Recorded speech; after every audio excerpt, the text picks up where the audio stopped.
Well, good morning, everyone.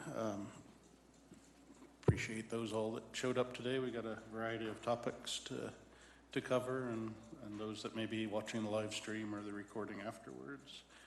This will be our regular meeting for July 27th of 2022. Before we call the roll, I'd like to invite Pastor Farthing up to provide an invocation and lead us in the pledge.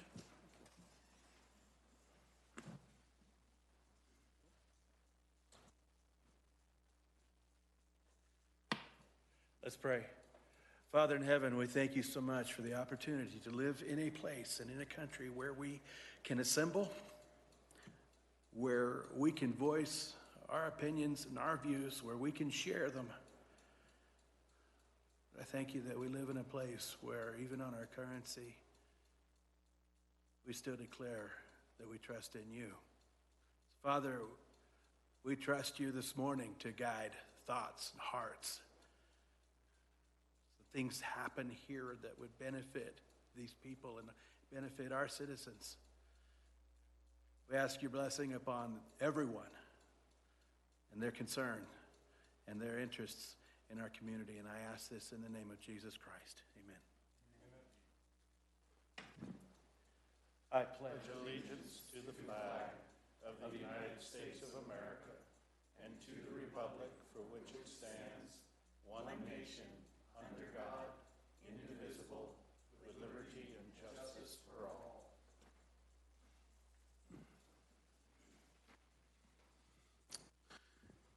Thank you, Pastor.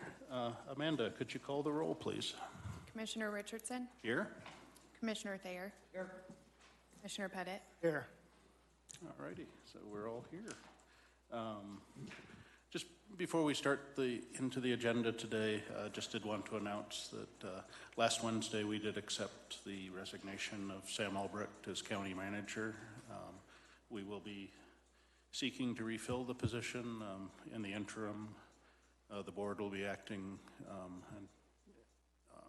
as the county manager and covering their responsibilities. So there's standing resolution that provides me as chair with signature authority for what county manager may have been dealing with in terms of finances, and then statute does allow us to meet for the purposes of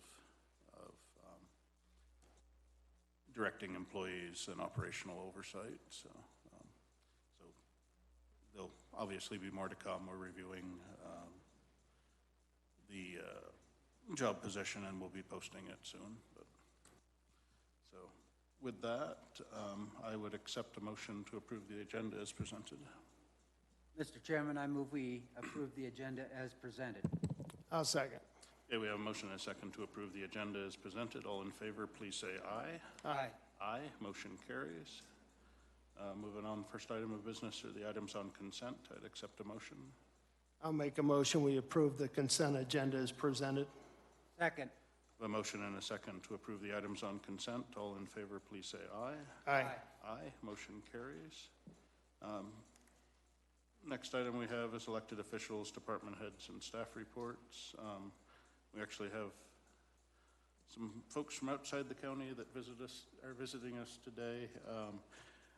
Yesterday we held a work session for the county commissioners with a member of the PUC.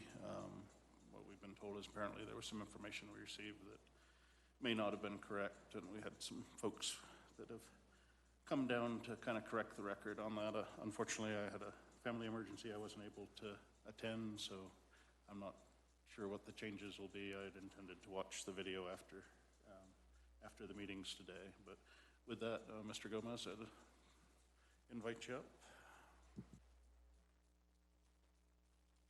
Thank you very much, Commissioners. I appreciate the opportunity to clarify some inaccuracies that were presented to you yesterday.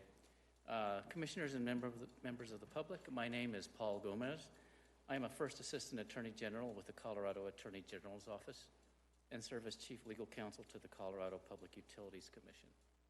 Also here today is Rebecca Quintana, Deputy Director of the Public Utilities Commission. I'm here today to address the unfortunate matter that occurred yesterday during your working session. I don't want to take up any more of your valuable time than necessary, but I do wish to set the record straight and clarify the inaccurate information you did receive. You were provided information by a staff member of the PUC who is not authorized to offer legal advice or interpret statutory language. His statements and opinions were wholly inaccurate and misinterpreted statutory language and improperly created a false expectation among you regarding the statutory processes of local authorization to approve permits to site certain utility infrastructure and the process to appeal a local decision denying such a permit. I assure you that the Attorney General's Office and the Public Utilities Commission take this matter very seriously. I hope today to be able to clear up those inaccuracies and provide you with a clear understanding of the legal standards regarding siting issues that are of great importance to you. I'd like to begin with actually where the whole process begins. And that begins with actually under statutory provision 40-5-101, subsection 1A. That statute requires that whenever a utility wishes to construct a new facility, plant, or transmission system or extend them, it must seek permission from the PUC in the form of a certificate that the present or future public convenience and necessity require or will require the construction or extension. This is typically determined by the commissioner after a full evidentiary hearing to determine whether the new construction is actually needed. During this phase of the process, there is no consideration of land use rights or siting issues related to the location or alignment of the proposed electric transmission lines or associated facilities, since those issues are initially under the jurisdiction of a local government's land use regulation. Subsection 3 of 40-5-101 further provides that except as provided in 292108, and that exception is very important and will come into play later, a utility may not construct or install a new facility, plant, or system within the territorial boundaries of a local government unless that construction complies with the local government's zoning rules, resolutions, or ordinances. Subsection 3 also states that nothing in this section grants the PUC any additional authority to restrict siting applications. This means that the PUC's initial authority lies strictly within approving a utilities application to approve the construction, not to where it's to be sited and built. However, subsection 3 goes on to state that nothing in this section restricts the right of a public utility to appeal to the PUC a local government action denying a permit to construct or placing restrictions on construction of the facility, pursuant to section 29-20-108. The next step of the construction permitting process is provided by 29-20-108, subsection 2. That statutory section provides that local government land use regulations must require final local government action on any application of a public utility or a power authority providing electric or natural gas service that relates to the location, construction, or improvement of major electrical or natural gas facilities. However, it should be noted that the statute does begin with statements from the legislature that the General Assembly finds, determines, and declares that the location, construction, and improvement of major electrical and natural gas facilities are matters of statewide concern. The General Assembly further finds, determines, and declares that a reliable supply of electrical power and natural gas statewide is of vital importance to the health, safety, and welfare of the people of Colorado. Impacts on the electrical grid system or natural gas pipelines in one area of the state may have impacts on other areas of the state, and it is critical that public utilities and power authorities that supply electric or natural gas service maintain the ability to meet the demands for such service as growth continues to occur statewide. So that's the legislative intent overall. So while citing jurisdiction of utility infrastructure lies with local governments, you understand that the legislation put a caveat on that authority by setting out the importance of major electrical and natural gas facilities on a statewide basis. That brings us to subsection 5 of 29-20-108. It provides that if a local government denies a permit or application of a public utility or power authority that relates to the location, construction, or improvement of major electrical or natural gas facilities, or if the local government imposes requirements or conditions upon such permit or application that will unreasonably impair the ability of the public utility or power authority to provide safe, reliable, and economical service to the public utility or power authority may appeal the local government action to the Public Utilities Commission for a determination under Section 40-4-102. In order for the utility to appeal a local land use decision, one of three criteria must be met.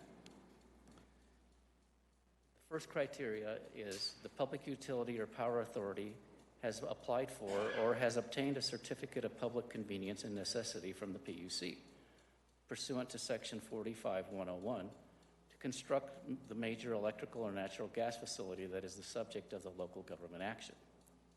Or the PUC found initially that a certificate of public convenience and necessity is not required for the public utility or power authority to construct the major electrical or natural gas facility that's the subject of the local government action. This means that sometimes the PUC finds that the facility is being built in the ordinary course of business, so a CPCN isn't necessary. For instance, if the utility is making improvements to a facility, or maybe a power line, 345 kV power line has reached its age limit and the utility wants to replace those. Those are things that are in the ordinary course of business, and the utility may do that without a CPCN from the commission. Or finally, the Public Utilities Commission has previously entered an order pursuant to Section 40-4-102 that conflicts with the local government action. That third criteria, to my knowledge, I've been affiliated with the PUC for 25 years, and I have never seen that occur. So it's usually one of the previous two criteria that must be met. Section 40-4-102 recognizes the PUC's authority to reverse local government action if it is found that the local government decision unreasonably impairs the ability of a public utility or power authority to provide safe, reliable, and economical service. That determination is made after a hearing at the PUC, a full evidentiary hearing. Finally, because the entire process requires the PUC to look at and rule on a local government decision, the PUC has promulgated its own regulations for utility appeals of these local decisions. Those are found at 4 Code of Colorado Regulations 723-3-3700, which operate in conjunction with the statutory requirements that we just discussed. The PUC regulations are intended to balance local and statewide interests and allow for broad intervention in land use appeals. The PUC regulations also find it imperative to seek local input on the effect the utility construction will have on local land and homeowners within close proximity to the construction site. For example, the rules require that the PUC take public comment statements through a public comment hearing concerning the appealed local government action. That the PUC join the local government as an indispensable party to the hearing to determine whether it is appropriate to overturn the local government decision. So the local government does have a seat at the table at the PUC.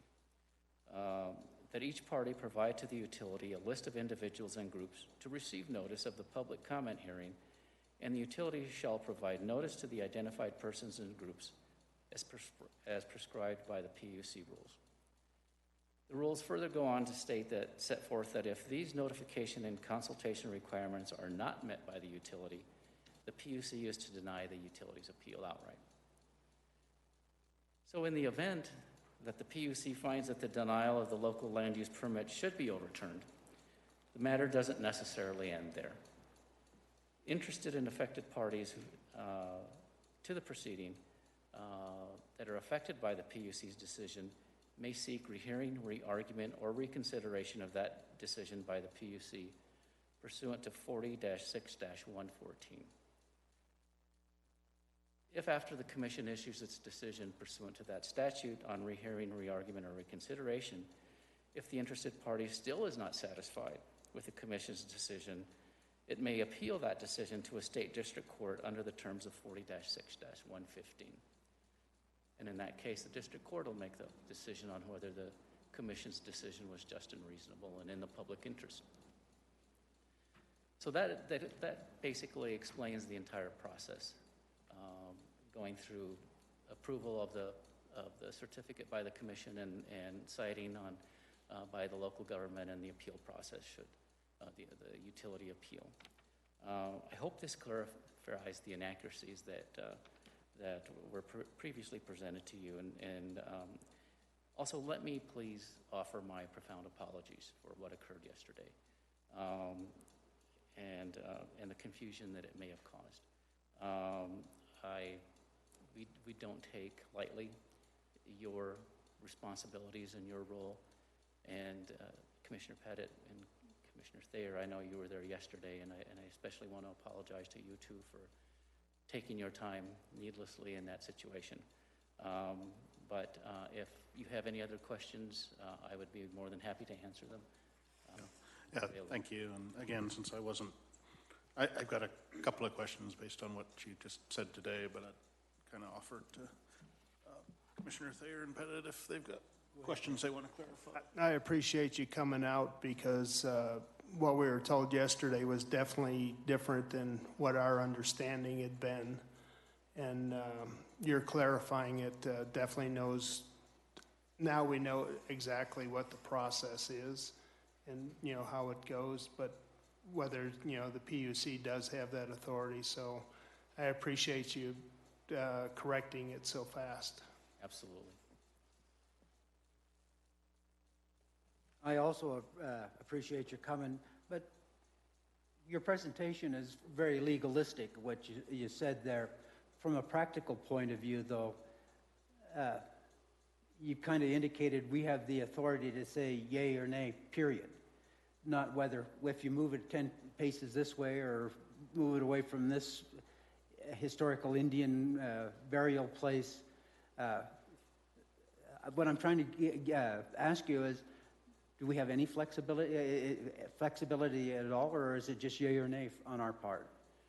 During the permitting, local permitting process, yes, you certainly could enter into good negotiations with the utility with regard to that, and of course, you know, the utility will make a determination of whether that's feasible under the budget that it has, or you know, get under any siting concerns that it may have.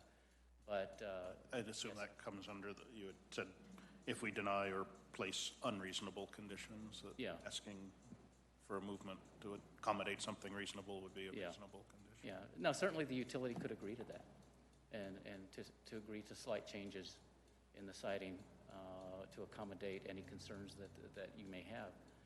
And the other question is, if it goes through the appeal process and reappeal and all of these layers, are we talking about days, weeks, months, years? It would probably be approximately, if a utility appealed it to the PUC, there would be, once that utility files that appeal, there's a 30-day notice period in which the commission notifies all parties that this has been filed. During that process, Elbert County would also be made an indispensable party to that hearing, and any other interested parties that would want to intervene in that proceeding could do so. Then there's a period when you would file, the parties would file testimony, written testimony, direct testimony, answer testimony, rebuttal testimony, if the commission wants that. And then it would go to hearing. The hearings typically last 3 to 4 days. And then the commission may order that the parties file written closing statements of position. Once those are in, the commission will take the matter under advisement and issue its decision, usually within 60 days or so. Once the commission issues that decision, then the party not happy with the decision would then have 20 days to file its application for rehearing, re-argument, or reconsideration. And the commission is bound by statute to take that up within 30 days. If the commission doesn't take it up within 30 days, then that application would be deemed denied. So the commission is statutorily required, and it's a jurisdictional statute, that the commission would lose jurisdiction if it didn't take that matter up. And so it would be rather quick, the appeal process. Once you go beyond that, you have 20 days. If you wanted to appeal that decision to the district court, you would then have 20 days to do so. And of course, district court moves much slower than the PUC does, and so just because of the volume they have. But the one thing with that is that you can file that appeal in any district court. So if you wanted to file that here in Elbert County, you could do so.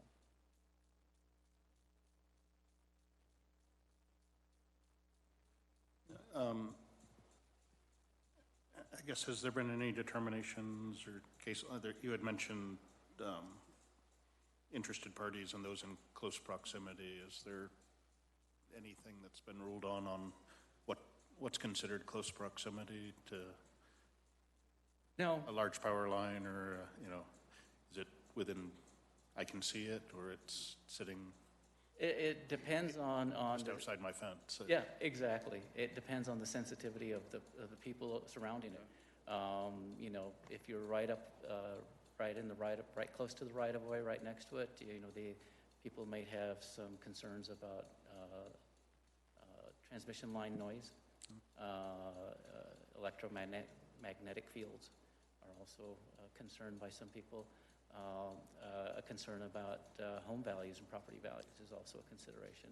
Some people may be farther from the right-of-way, but still may not like seeing towers, and so, yeah, it just depends on the sensitivity of the people. Yeah, in terms of, I guess, just the public's access to understanding what's going on, and that was really the purpose that we'd requested yesterday's session over was, I guess, not to talk in any detail about specific projects, but Excel's been in the area and they've been holding open houses, and they've been, the feedback we get is they use the PUC's name a lot, as the PUC's already approved this, or this is pending, and not really knowing, I don't think there's a lot of clarity on what that means, and that's what we don't really want to hear from the provider what the PUC has said. We'd like to be able to hear directly from the PUC. So is there a place where citizens can go to see what has been before the PUC, or what has been approved in relation to individual projects and their access if there is a public comment period during things? How do they achieve that? Yeah. We have people coming to us at a point where we don't have an application, but potentially there's still issues working between yourselves and a provider, and I guess it sounds like it all proceeds from a certificate of need being granted, then they go do their work, and it's out of the PUC's hands until they come back with their work complete. But is there an opportunity for the public to engage during that period when somebody is seeking that certification of public need? And if so, how do we know what's going on? How do our citizens know what might be going on in our area? Yes, there's through the PUC's website, there is a link there that you can file comments. The public can file comments at any time as to how they would get the proceeding number. Yeah, the proceeding number is 21A0096E. Do you repeat that again? 22A0096E is the proceeding number. Okay. And you can file comments on the PUC website with regard to that proceeding, and they will be viewed, and the commissioners will see them. All right. I appreciate that. And again, had not heard the original presentation, so I appreciate this information. And I guess we have your contact information, so if we have follow-up questions, I'd assume you're open to them. Absolutely. Okay, I appreciate that. And thank you for coming down today and so quickly correcting what might have been, wrong. I mean, I'd hate to proceed and give advice to the public on Great. bad, on bad information. So thank you very much. All right, thank you very much for your time, appreciate it.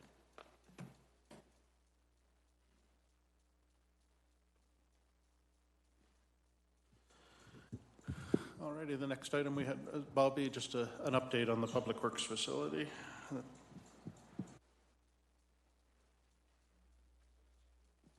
Good morning, Commissioners. Our monthly update on the road and bridge shop that we are building.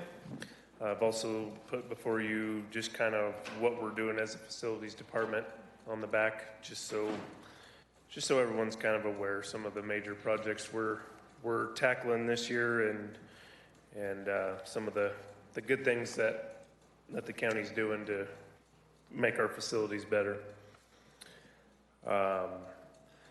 So total right now, the project budget is $12 billion. To date, we've spent $1,093,459. So that's where we're at with that. This month, we've got a meeting today with FCI to kind of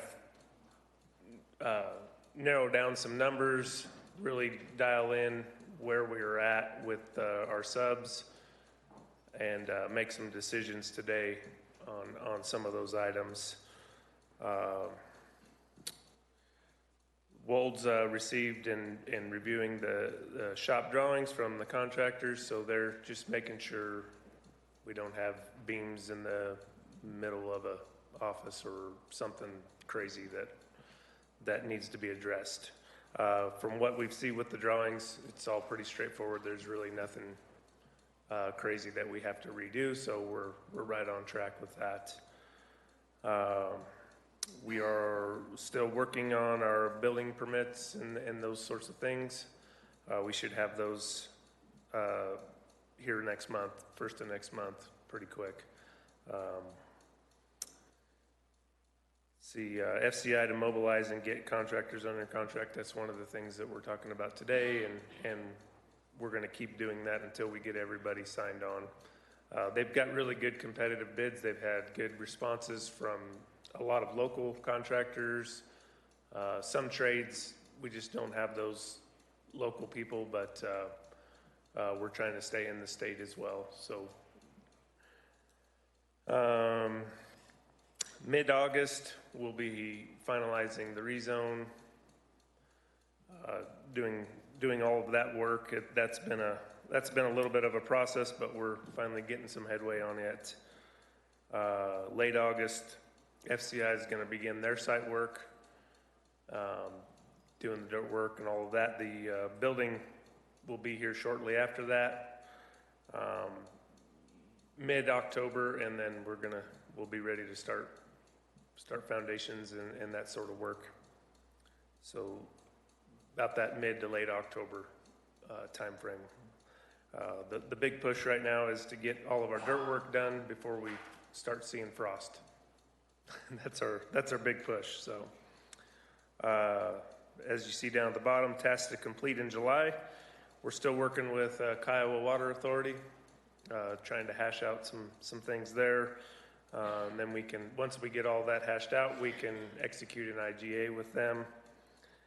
Our tap fees will equate to roughly about $70,000. So we'll be seeing that come through once we get everything hammered out with them. And then we'll approve the original contract amount, what we budgeted and where we're coming in at.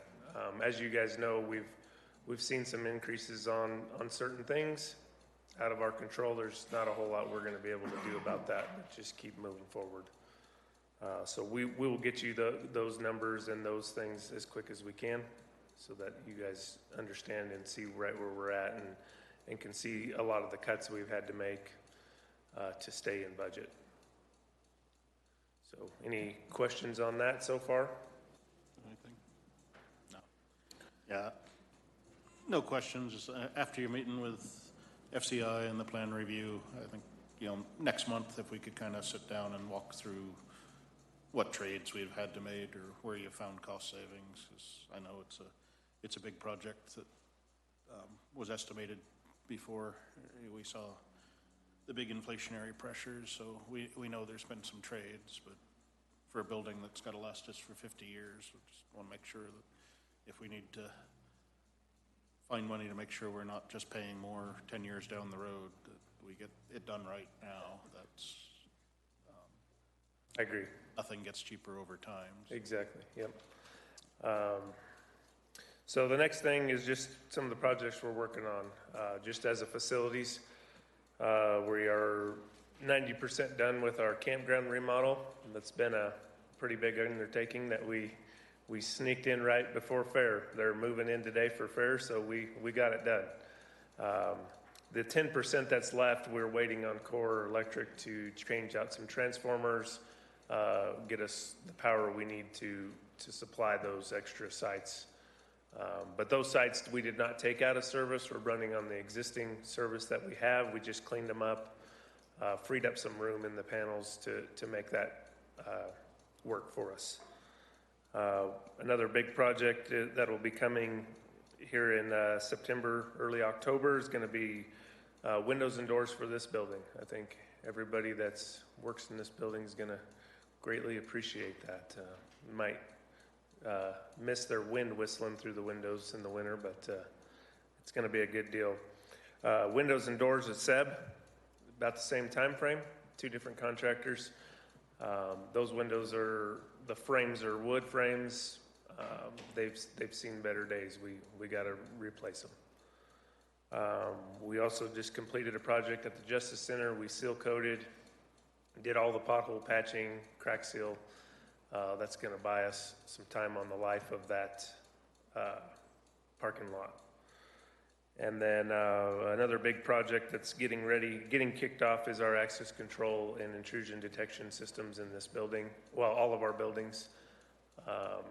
We've got a contractor on board, Castle, and they've already installed some equipment so that they can start pulling data and figuring out what we have and so they can design their system to work with it.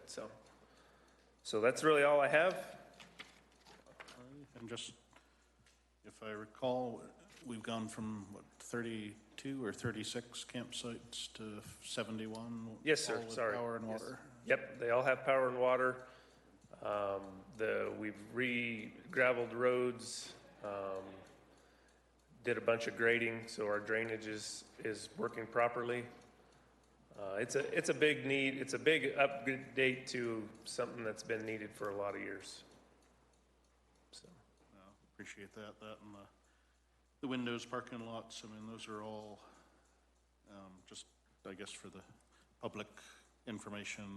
Back in 2018, there was a facilities assessment done across the county, identified about, I think it was about $2.5 million in really deferred maintenance and kind of urgent needs, failing systems. So the county has been putting about $500,000 a year towards correcting those before they become even bigger issues. So, and Bobby, I know your plate's tremendously full, so thank you for squeezing in one more really big thing just before fair. So. You bet. Thanks. Thank you, gentlemen.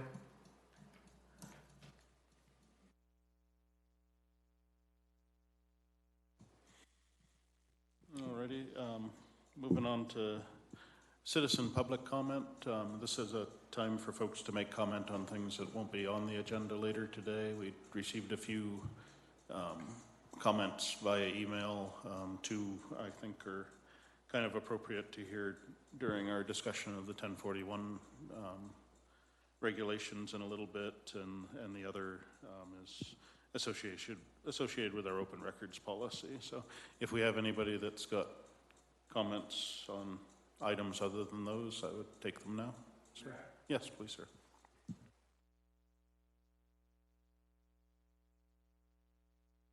My name is James Williamson. I'm 41591 Way of Goodness. My wife and I are both native Coloradans. Our families have been here over 150 years.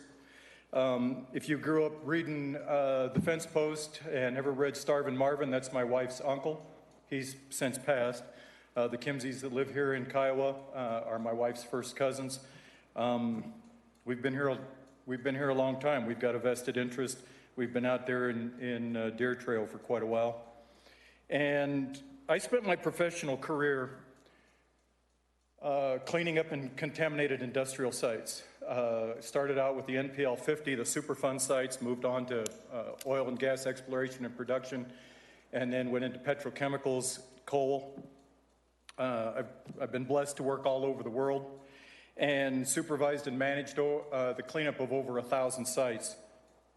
And what I learned from that is that a few of the sites had been contaminated from an accident, which is easily cleaned up because it happens, people see it, it's taken care of. Some are just out of ignorance because people didn't know what they were doing. But the vast majority of the sites that I personally have overseen were contaminated because of greed, just lust for money, just a total disregard for anything but money. In the late 1970s, I was building solar projects, and that just ended with the end of the subsidies. None of these solar projects, none of these wind projects would be viable today in America if it wasn't for more government subsidy, more tax payoffs. And I have a bad feeling that this is going to open the doorway for a whole bunch of carpetbaggers to blow in here, set up some fly-by-night shim-sham LLC and throw something up to get the tax subsidies or the tax breaks, and then blow. The LLC will be bankrupt, and we'll be left holding the bag.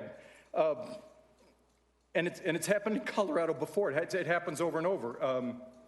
After the bust in the solar industry in the late 70s, I moved to Cripple Creek. I worked underground there in the district. I worked at the Mary Nevin and the Ajax.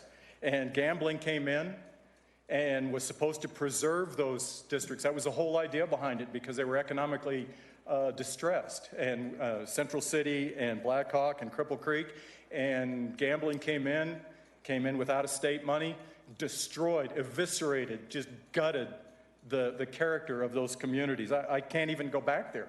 It makes me sick. Pot, man, what can you say about pot? It's brought nothing but destruction and squalor and poverty and crime to Colorado, the big cities particularly. Ask any police officer, and they'll tell you that their pot confiscation and their drug problems have skyrocketed. Commissioners, that's 3 minutes. That is my 3 minutes? Yes, sir. If you had a couple more thoughts, we'll... I do. I appreciated the state attorney general sending this attorney down here to clarify what the state's intent is, and the state's intent is to make our electric grid better and to make it more robust. That's the hallmark of a first world industrialized country. And Germany is on the brink of bankruptcy because they followed the green energy plan, and it's failing. And as is throughout Europe, they're going back to coal, natural gas, and nuclear. And I'm afraid that we're going to make the same mistakes, and then these sites are going to be abandoned. They're going to leach toxic metals out of the solar panels. A hailstorm will wipe them out. Who's going to clean that up? A wind generator has a 330 cubic yard ballast base. Who's going to dig that up at the end of the life of that wind farm? I don't want it left in my field. I don't want the groundwater contaminated. I don't want the runoff from the solar farms to be contaminating the watersheds. They leach toxic metals. And I think in your permitting process, there needs to be some really robust bonding that represents the county, and monitoring groundwater, soil. You're going to have non-point discharge sediment runoff from underneath those solar farms because nothing grows under them except noxious weeds. That needs to be managed. And then you're going to have the sediment runoff. It's going to clog the waterways. I appreciate the effort to try to improve our electric grid, but I don't think this is the answer. We've got a good electric grid. California doesn't. Texas doesn't either. So thank you very much. I'm done. No, I appreciate it, sir, and we will be discussing the same issue again or similar in a bit. So, Thank you for your yeah, time. thank you. I've got to get back to work. No, and we'll take your comments into consideration later today. Thank you.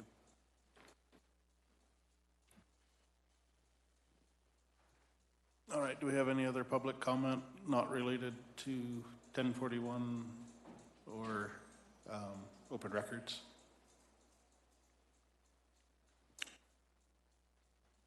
Morning, ma'am. Hello again. My name is Carrie Giblets. I live at 19656 Wiedemeyer Road. 2 weeks ago, a representative from Excel came and spoke to you all, saying that there was an unusually high amount of misinformation about the Power Pathways project that she wanted to correct. And after listening to her comments, I failed to find any misinformation that she clarified. She spoke of their notification process and how many postcards had been mailed. Well, weekly, we're still encountering people who are just learning of this project. She spoke of the Powerline Trails bill. Thankfully, the legislators listened to all of our feedback and put in some protection for rural landowners. She spoke of benefits for all, including Elbert County. She claimed that this project would boost tax revenues for local government and for schools. Well, we may receive a very small percentage for the utility fee at the beginning, but there is no ongoing tax benefit, and any beneficial tax revenue would be wiped out by the significant decrease in property values. She claimed that electric co-ops would have access to this electricity. A small portion of Elbert County uses Core Electric, which buys from Excel. But the portion of Elbert County that would be bisected by the Power Pathways project receives its power from Mountain View Electric Association, and Mountain View gets its power from Tri-State. So far from being a beneficiary, Elbert County would be a loser. We spoke with an engineer from Excel last week, and he told us that each power pole is put on a base of cement 6 to 8 feet wide and 20 to 40 feet deep. How many cement trucks is that going to take for each pole? He then told us that they won't be building bridges over the gullies or creeks. They'll just go around to get to the other side. Think about our vegetation that's already so impacted by this drought. We can't feed our cows. The livestock is scrambling for food. We won't drive our trucks, our pickup truck, on our pasture because it ruins it. Think about all these vehicles that will be out there. We've been using the term or the analogy of Excel throwing hay to the cows, meaning that once the transmission lines are in, the wind and solar will come. Well, Excel has told us that the cows will come to the hay only if the landowners let them. Well, we know that greedy, hungry cows will jump fences, will break down fences, neighbors will leave gates open, they'll get to the hay. So wind and solar projects will soon slather our beautiful county because Excel's Power Pathway is their hay. Thank you. Thank you, ma'am. Have any public comment at this time? Okay. Yeah, please, ma'am. Jill Adair, 19724 Wiedemeyer Road. Hi, guys, again. I just wanted to make a real quick statement of just thank you guys for everything. I was going to talk about the PUC meeting yesterday, but null and void, I see. But thank you for the effort with that and just everything you guys are doing and your support. And just, again, to say how important it is for so many of us to keep the power lines out of the Bijou, which you guys know about, just like Carrie said.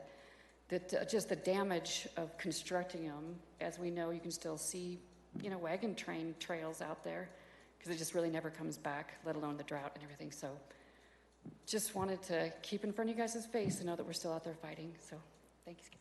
Thank you, ma'am.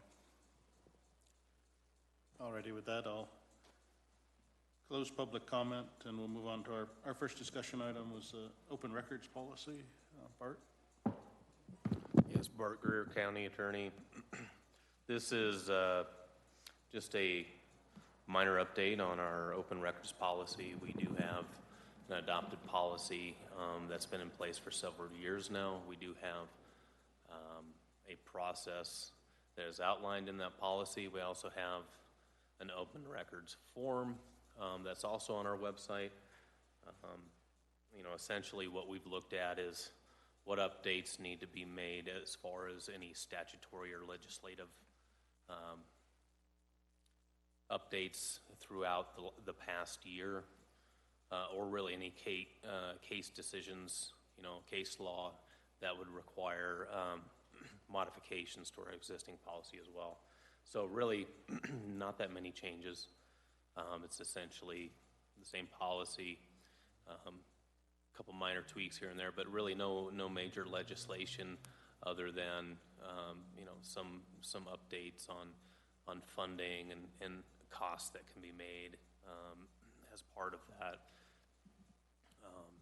and a couple of other minor things that have been included with that. But it's there now, and I think you've had some time to consider it. I'm happy to answer any questions. I know we did have a legal challenge by an individual that didn't live in the county that went on for quite a while, and our policy was, I guess, reviewed and found adequate. I won't put words in your mouth, but I know Judge Kramer had reviewed the policy as part of that and given us feedback. Right, so that particular issue was whether it's appropriate to have requesters provide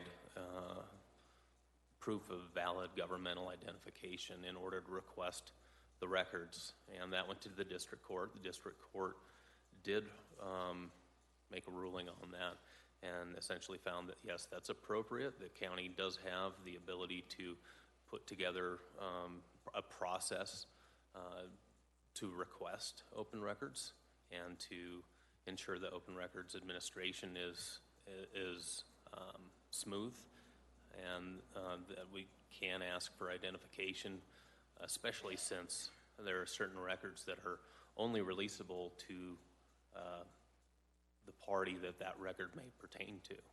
So that was only a small part of that decision, but yes, the district court said that was appropriate, and that's what they held. Questions or comments? No. Okay.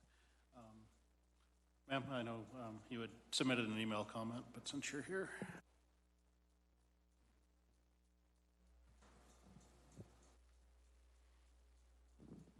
Oh, it's not attached. Can you hear me? Susan Schick, 4122 Down West Ride, Elizabeth. My comments today have to do with what you just discussed regarding the requirement that you have placed on citizens in opposition, really, in my opinion, to what the state does not require citizens to submit proof of identification when they submit a request for an open record. They do, however, have to, by the state requirement, have to submit an ID when they are requesting restricted records. And in the legal case you're citing, that was the case of Frank Sturgill, who was seeking records from the sheriff's department, which are restricted documents. He was a homeless person, I believe, at the time. I don't think he either had any kind of government ID, and so he went to court. And my interpretation of the ruling is that the state requirement does stand to provide an ID when you are requesting restricted documents, and those are spelled out in statute. A generic, open public record does not require that, according to the state. And the recent exposure by the county of an individual's driver's license on the county website, accessible through the internet, tells me that the county still does not have procedures in place to protect our personal identifying information. So my request today is that you take this out of the county policy for public records that are not restricted. People should not be providing, nor be asked to provide identification. So I think your policy could stand unchallenged in a court or by outside authorities. If you take that out as it stands today, I think it could still be challenged. Thank you. Thank you, ma'am. And just a little more background, and again, on behalf of the county, I can honestly say that the publication of a driver's license is unacceptable. It was related to, but not part of the open records process. An individual had requested records pursuant to testimony at a land use hearing, was not able to attend the hearing, had emailed an entire packet and said, please make this part of the public packet. Really tremendously, the staff followed that request and published what was given, but should have reviewed the packet to make sure there was nothing in there that shouldn't have been posted publicly. So it wasn't a direct, there's the processes for a open records request. That license never goes beyond the person receiving the request and making note that it had been provided, so we know who we're dealing with. Appreciate the, I guess, legal interpretation of Ms. Schick, but right now this is just under discussion. We will be taking this to action at some point in a future meeting, so thank you. Are there any other comments on this item? Seeing none. We'll move on to action items. First one we have is consideration of our July 13, 2022 minutes. I'd accept a motion. Mr. Chairman, I move that we adopt the July 13th, 2022 minutes as written and dispense with the reading of those minutes. I'll second. Okay, I have a motion and a second to accept the, to approve the minutes of July 13th and dispense with the reading. All in favor, please say aye. Aye. Aye. Motion carries. Okay. Next item is a little bit more substantial. It's a public hearing on an update to our 1041 regulations. Those are items of state interest. I'd accept a motion to open public hearing on this item. I'll make a motion to open the public hearing on the 1041 regulations, updates, and revisions. Second. All right, we have a motion and a second to open public hearing. All in favor, please say aye. Aye. Aye. Aye. Motion carries. We're in public hearing. Like I said, this is, though not a lengthy regulation, it is very important to the county, and it covers quite a bit of things that can have tremendous impacts on the county and its citizens. So we will take the presentation today. We will take public comment. We're very likely to continue, so we can really consider the comments and what we've been provided to make sure we get this right. I think it's probably been about 15-ish years since the 1041s were last looked at, and things tend to be, what's happening at the times tends to be what's focused on in those regulations. So they were very heavy on subdivision development and very light on anything else. So trying to bring a little more balance back to the overall regulation and make sure we have something that works for us going forward. So with that, general process will be CDS director is going to present to us. We may have some questions for him. We'll open for public comment at that time, take public comment. We may have other questions, but again, I think at the end of this, we're going to continue to probably our next meeting to have some time to fully consider what we hear today. And this is a legislative versus a quasi-judicial process, which probably sounds like wow, wow, wow to a lot of people, but in a legislative process, we are much more free to take input from all takers in all venues, as opposed to the quasi-judicial where we're actually applying our regulations, in which case we can only consider what has been provided to us in public hearing in very formal sessions. So this legislative work is much more broad in terms of what we consider when we move forward. So with that, Greg, I'll turn it over to you. Thank you. Good morning. My name is Greg Thompson. I am the CDS director for Elbert County. We have been working on this project for more than a year. We've been assisted on this by Logan Simpson. Jeremy Call has been spearheading that. Miriam is here today representing them. Mike Moore with our office has also been well involved. So the 1041 regulations that we're talking about today and contemplating are not specific to one application or one particular site, but they create rules that govern a number of matters of state interest. It's an opportunity to update the Elbert County existing regulations in regards to this that were last adopted in 2005.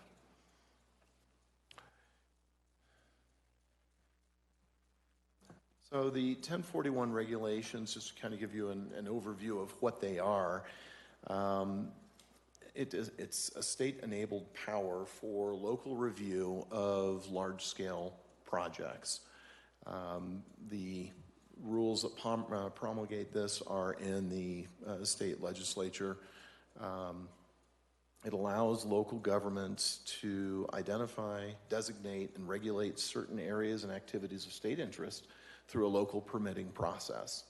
It gives local governments a greater seat at the table with development projects occurring within their jurisdiction, even when the project has statewide impacts. Local government must designate the areas or activities of state interest and adopt guidelines pursuant to state requirements. So these rules and regulations that we're talking about, that's exactly what we're doing, is establishing what we care about as a county and what rules and regulations we want to pursue.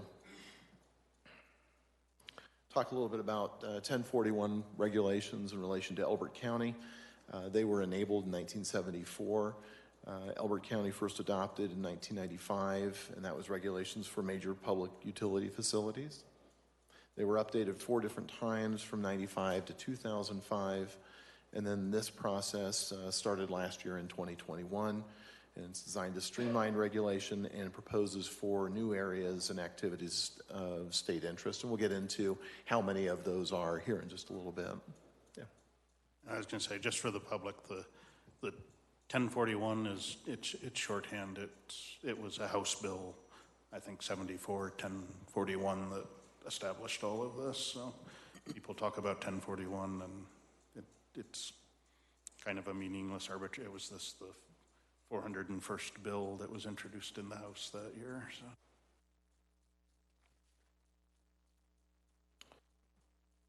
Thank you for that. So the intent and outcomes, what are we trying to accomplish here? These are regulations. They're not advisory, so they're more like a code section rather than a comprehensive plan in that regard. With the process that's in place, the Planning Commission recommends to the Board of County Commissioners not only what these rules and regulations are, but as applications might come through. That would typically be the process. The 1041 regulations influence site selection and design, have the authority to deny and revoke permit, although as we learned earlier today, that potentially some applications that we're considering or considering to be part of these regulations could be appealed to the PUC for some of those applications. It could have enforcement and penalties, also require financial securities for impacts and restoration requirements after potentially a site has been developed and has left. Inspections that could be done on a regular basis by the county, and also require an equity benefit analysis. So how is this impacting our county and our community from both an environmental and or socioeconomic standpoint? So the regulation drafting process, where we've been and where we're going, we identified an issue last year, and the board and planning commission both participated in that. Research was done to kind of look at where the code was at right now, and these are some of the things that Logan Simpson helped with us as well. We had a public open house and comment period in April. Planning Commission and the board had study sessions. The Planning Commission held 2 different public hearings. Their first one they continued, and then they offered a recommendation that now is being heard by you, the Board of County Commissioners. Just some kind of scope and scale. Our existing rules and regulations are 125 pages. The proposed are 47, so we've consolidated some of those rules and regulations to maybe really streamline what is being proposed. We have received 7 comment letters. We received 1 yesterday from Excel, so that's not included in the packet of information at this point, although the board did receive that yesterday, so you do have that. move on. So the activities of state interest that are possible to be included in the 1041 regulations include domestic water and sewer treatment systems, water conservation, public utilities, new communities, highways and interchanges, mass transit, airports, solid waste disposal, geothermal resources, and nuclear detonation. So those are the realm of possibilities, the things that you could look at under your 1041 regulations. What Elbert County currently has, or on the left side of this screen, we currently have in our regs public utilities and new communities. What is being proposed is in the middle, and that's the public utilities, water and sewer projects, highways and interchanges and areas around, mass transit and areas around that as well, and solid waste disposal. On the right side, I'm going to come back and talk about some of these a little bit as well. On the right side, you have airports, new communities, geothermal resources, nuclear detonation, and water conservation. As we were considering these different rules and regulations and which of these topics and categories seem to make the most sense, the new communities really seem to be fairly well covered by our existing rules and regulations in both the subdivision regulations and our zoning regs. So in terms of like a PUD application, that type of thing. So there was a pushback from the community that said, gosh, really, we don't need to double dip this. If we could eliminate the 1041 requirement for this, that would seem to make sense because we require a lot of that same information as part of those subdivision and PUD applications that have already been put forth or might be put forth in the future. So that's why that was removed from consideration. I wanted to talk about a couple of these that are proposed. So the highways and interchanges and areas around that, what that really addresses is, or what the kind of expectation was, if there is, give or take, a superhighway, if you will, from Cheyenne to Pueblo or that type of thing that's been discussed here over time. This also fits in with kind of that mass transit. If there's that type of people movement from way to the north to way to the south here in Colorado, they very well could come through Elbert County. And if so, I think that Elbert County would like to have a seat at that table, a little bit more potential to impact how that would be sited in the county and how the areas around those interchanges and potential stops, how those would be developed. So that was the reason for their inclusion. The solid waste disposal, we've got a lot of large metro areas around us. We would not want to be seen as the potential dumping ground for that. We'd certainly want to have a greater seat at the table to discuss any potential solid waste disposal sites that would be located in the county. You aren't concerned about nuclear detonations? I would always be concerned about nuclear detonations myself, but I do think that that's... If I may, I mean, the fact that we're not proposing to regulate them under 1041 doesn't mean that we don't have other regulation in place. And water conservation is clearly one of those that's addressed very thoroughly in our subdivision regulations and encouraged that way. So, and we may, we're, as part of the comprehensive plan, an actual water plan is one of those things that we have kind of on the table to work through in the next year or two. And I guess the solid waste disposal, as Greg said, there actually is a fairly large site in the northeast part of the county on the other side of I-70 that some of the metro areas do use. It's operating well, but as Greg said, as the metro area expands, if there's expansion of those sites, that's an area where we do want to make sure we're taking care of the environment and our own citizens. Again, it's kind of in an area where we have very few people living, but I don't know if anybody's ever gotten off the highway on the other side of I-70, but it is a beautiful area. But sorry, go ahead, Greg. I wanted to talk a little bit about a variety of different,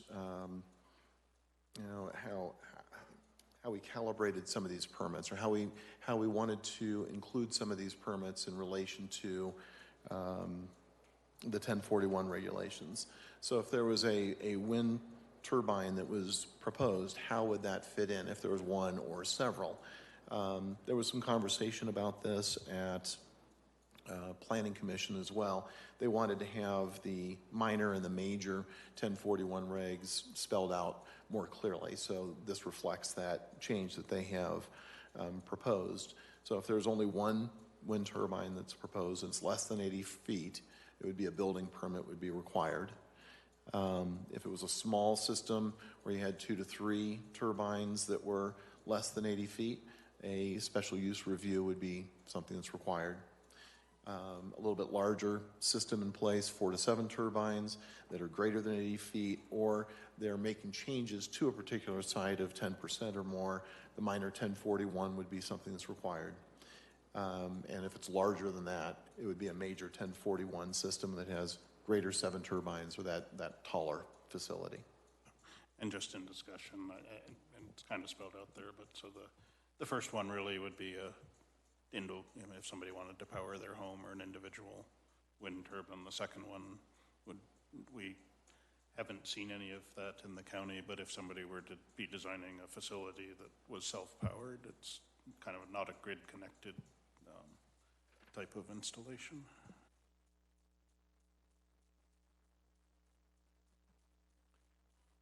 I want to talk a little bit about the major water and sewer treatment systems that are proposed to be included as one of the 1041 regulations we'd be looking at. Smaller systems for water and sewer that are less than 100 units would be covered by a preliminary final plat, a PUD application, that type of thing. A little bit larger one that's 100 to 249 units would be a minor 1041. And those water and sewer systems that are the largest subdivisions that we might see that are more than 250 units would be a major 1041. How does that recognize that some of these subdivisions are built in phases? So like the 250, one phase may be 100 to 249, but it's already got 500 homes. So does that automatically move that second phase up into the major, or does it be treated as a minor? So how we generally look at those is what's the length and breadth of this development as a whole. So if there's 1,200 units in the subdivision, that would be more than the 250. And then as they might phase that, they might bring in 100 here or 200 units there. We don't look at that on an individual basis, but we look at the bigger, broader scope. And that would be a major system, or the major 1041 permit, excuse me. No, it'd be major 1041 for the project as a whole. So if there's 1,200 units, you do a major 1041 for that. As each of those phases come in, they might access and provide different water, different sewer for those individual phases, but that would be accounted for as part of that 1041 permit.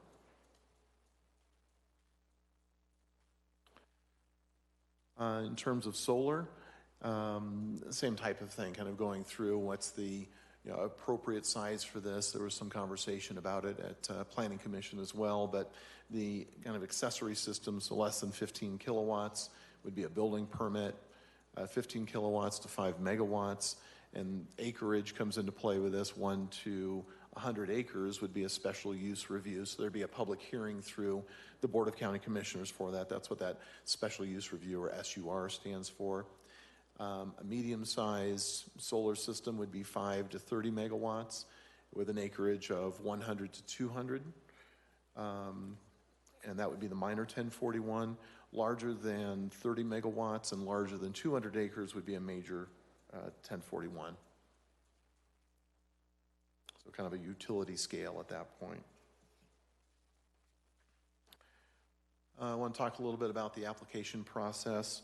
Apologize, that's not as legible as I'd like.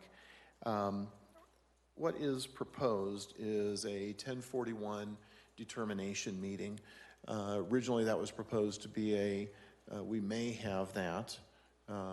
Planning Commission changed that to shall be So we shall have a determination meeting as proposed by Planning Commission, and that's basically sitting down with myself, the CDS director, and receiving direction on what they're required to do as part of their application.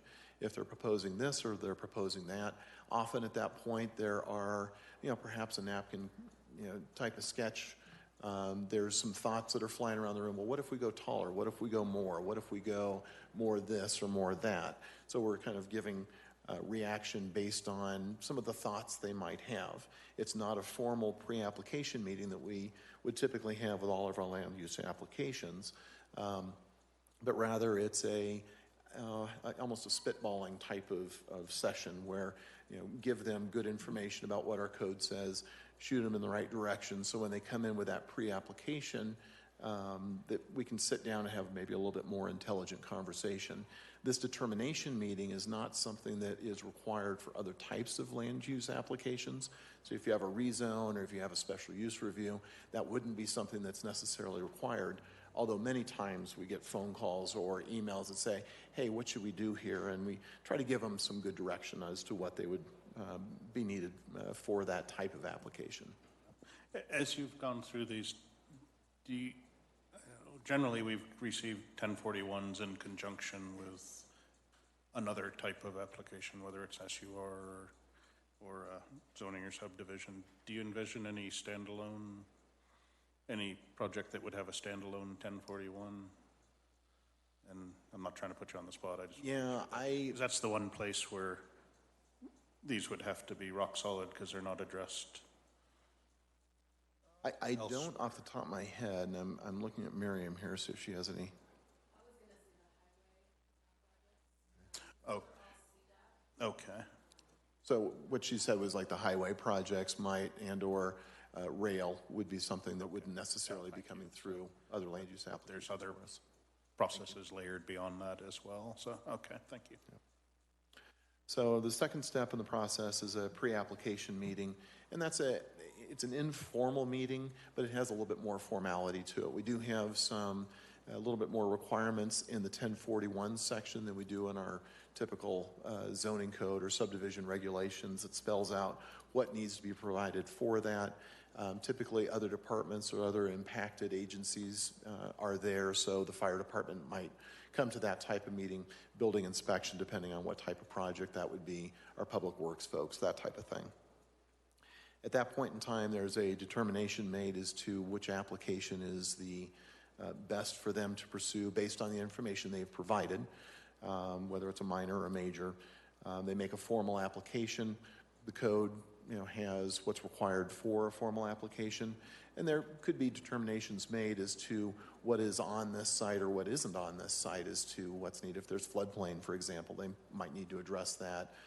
If there's other sorts of potential impacts to existing landscaping or archaeological information, that type of thing. Then kind of follows more of our formal typical process for a land use application where we'd route that information around, receive information back after we make a determination that they have a complete application. We give the applicant comments and they respond to those, and then perhaps we review that again, but typically might expect 2 reviews. Then we set that for public hearing with Planning Commission. Planning Commission would hold a public hearing and offer a recommendation to the Board of County Commissioners. The board would have a public hearing on that particular application and the merits of that application. I want to talk to you a little bit about the approval criteria. This is under Section M of the proposed regulations. There are 12 different criteria for all of the 1041 permits, so whether they're minor or major, these 12 criteria would apply to all of them. The first one talks about property rights. Next one talks about water quality and supply, ensuring there's no impacts to that. The third one talks about natural hazards. You mentioned floodplain. Are there any other natural hazards perhaps that are out there?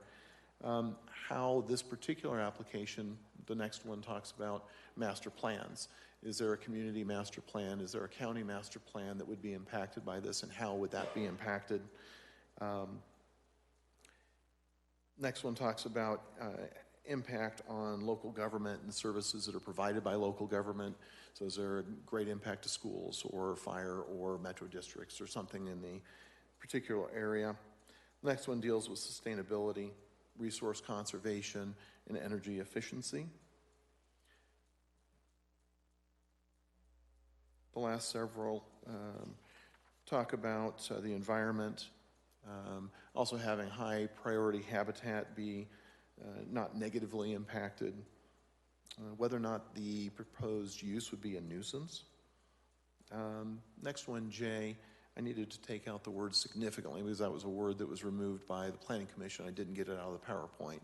The draft regs have it out, but that there wouldn't be a degradation of paleontological, historic, or archaeological importance. And the project designed to serve areas within the county to meet population demands and community development within the county, and then also with hazardous materials. The way I kind of look at this criteria is, in many respects, how when we present a land use application and a request and a recommendation, and how that relates to the comprehensive plan. Comprehensive plan, oftentimes you have some things that are supportive of a proposal and other times not as much. So you have to kind of weigh those things out. Rather than you must meet all of these, it's how does it impact that? What level of impact is there with that particular proposal in relation to that particular criteria? Thanks. Just a question on H. Do we have designated high priority habitats? And if the answer is I don't know, that's fine. I think it's a good criteria to have. We ought to make sure we've mapped those, and then if there are areas that we believe should be, that's kind of a separate, but to work with CPW to see what it would take to designate if we have areas we believe should be. So. I'm not 100% sure. I know that there's some state wildlife areas north of Highway 86, and whether or not that is categorized as that or not, I'm not sure. Okay, no, thank you. I think it's a good criteria.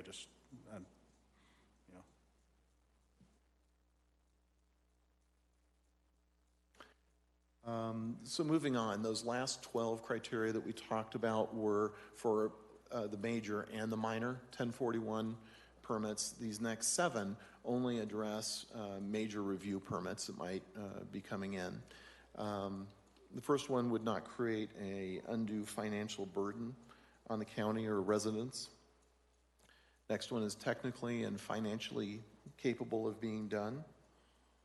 That the applicant would have expertise and financial capability to do the project, would not degrade a substantial sector of the local economy, would not degrade recreational opportunities. Benefits to the county would outweigh the losses of any resources. And the 7th one is the most suitable solution. Obviously, there's some more words to those, but those are kind of the key components to them. Yeah. So again, those last 7 only address the major 1041 applications. Where costs and benefits to the county, is that being viewed, or in the broader language, not only the county government, but the citizenry as a whole? I think, again, that could be something that's interpreted by the board in a variety of different ways. I think the people that live in the county are absolutely part of the county. Right. I just want to make sure it's not just a cut and dried, we make $10 more if we go forward as a county, but we've had big impacts on quality of life and the citizenry. I picked a hard word too. I think it's really that kind of comprehensive plan, balance. Does that benefit outweigh that cost? Okay. Thanks. So just a reminder of the 5 areas that we are considering: the public utilities, water and sewer projects, highways and interchanges, mass transit and areas around, and then the solid waste disposal. Wanted to talk just briefly as well, kind of hit some of the highlights. The Planning Commission had made some changes. I do want to compliment the Planning Commission. They took some time, they read through this document, they offered some good suggestions on changes, they debated it, well. So really, improve the document that you see before you today. Some of the things that they made changes to, they clarified what some of those differences were between minor and major for both solar and wind generated uses. There was a more generic, almost we'll know it when we see it, but greater subjectivity. Now there's greater objectivity.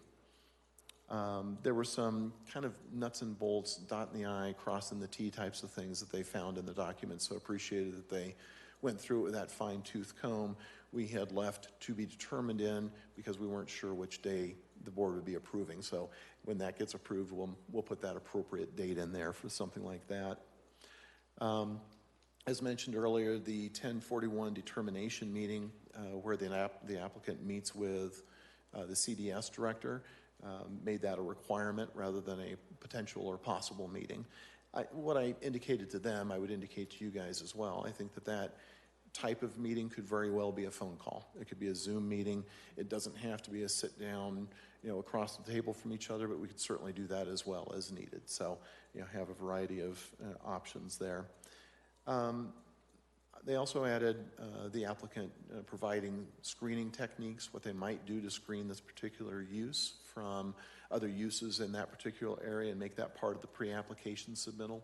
So we could have some conversation about whether or not that would or wouldn't be sufficient and how they might be able to improve that. The thing that was probably the most debated topic by the Planning Commission was the distance that was proposed from solar, wind, and overhead transmission lines. Currently in the zoning code, we have a requirement that those types of facilities be 1,320 feet or a quarter mile from existing subdivisions. What was proposed by the Planning Commission was that be doubled in size to a half mile on each side, or look at it as a mile from that center line, if you will, of that facility. So it would be 2,640 feet. There was dissension on the Planning Commission about that, that some thought that having that existing quarter mile and having that similarity to the existing zoning code would make sense as well. It was also noted that 1,320 feet is our notice requirement. So for whatever it's worth, Planning Commission did suggest that change and go to 2,640. Was that from existing subdivisions or? From existing subdivisions, yes. Occupied homes? Yes, and homes actually as well. Yeah. Thank you. I think that was kind of what we received from Excel last night, I guess, was some mapping of a half a mile from every home in the county. So I just want to make sure they weren't jumping beyond what had been talked about at the Planning Commission, but yeah. Thanks. Thank you for that clarification. They also removed the word significantly from degrading areas of paleontological, historic, and archaeological importance. So it's just not degrading those areas rather than significantly. That significant is somewhat subjective. Your significant might be different than mine, might be different than theirs. They also changed some of the language under what financial guarantee would be. Rather than a deposit, there might be a variety of different means of financial guarantees. So deposit might be one way, but there could be some other things that would be done as well. So just wanted to make that a little bit more clear that there's flexibility in how that financial guarantee might be received. We would certainly want to work with the finance manager to ensure that they're okay with whatever's being provided as well. Kind of last thing I'm highlighting here in regards to that is there are a variety of different ways that the CDS director was called out in these regulations. Sometimes it was director, sometimes it was planning director, sometimes it was CDS director. So offered that clarity in just calling what my title is, which is CDS director, seems to be the easiest way to go with that. So the Planning Commission has recommended the document that you have before you to be approved. And and the document that you have reflects those changes that were made. There was also a list of maybe the 20 or 25 things that they had proposed changes. It was kind of a summary of that, but tried to highlight all those things. I'd be happy to answer any questions you have, and I know that there's some folks here, I'm sure, that would like to speak during the public hearing. Thanks. So no questions from up here. At this point, I'll open this for public comment. And again, please keep your comments to about 3 minutes. We've got some flexibility, but Good morning, Commissioners. Robert Politic, 34006, County Road 73, Kiowa, Colorado. First of all, applaud all the efforts that are being made associated with the update of the 1041 regs. My specific question is in regards to the classification for both solar and wind farms based upon major minor. What I find interesting, it is based upon, at least for the wind, is the number of wind turbines and their overall height. In any given case, when it comes to that and or solar, the solar is just based upon the megawatt rating of that particular, if you want to say, installation. At no times, there you go, thank you. At no times do they talk about the amount of land impact. And so, to me, it's kind of interesting that you can have 7 wind turbines and it be a minor 1041, but does that cover 20 acres, 30 acres, 100 acres? It all depends upon how that particular applicant was going to make use of wind within that particular area. It could be very small, or it could be very large, and if they do it very large, are they going to potentially add more in the future, and does that then change it back into a major? So I just find, to me, from an engineering perspective, what is the relationship between the number of wind turbines, how did they calculate the actual land impact, and the same thing for solar? What was the megawatt rating based upon what physical size? So that would be my question as to how, to me, any of these are a major impact regardless, because we don't know what the future holds for that particular technology and capability on our land. Thank you. do we have any other comment? Ma'am.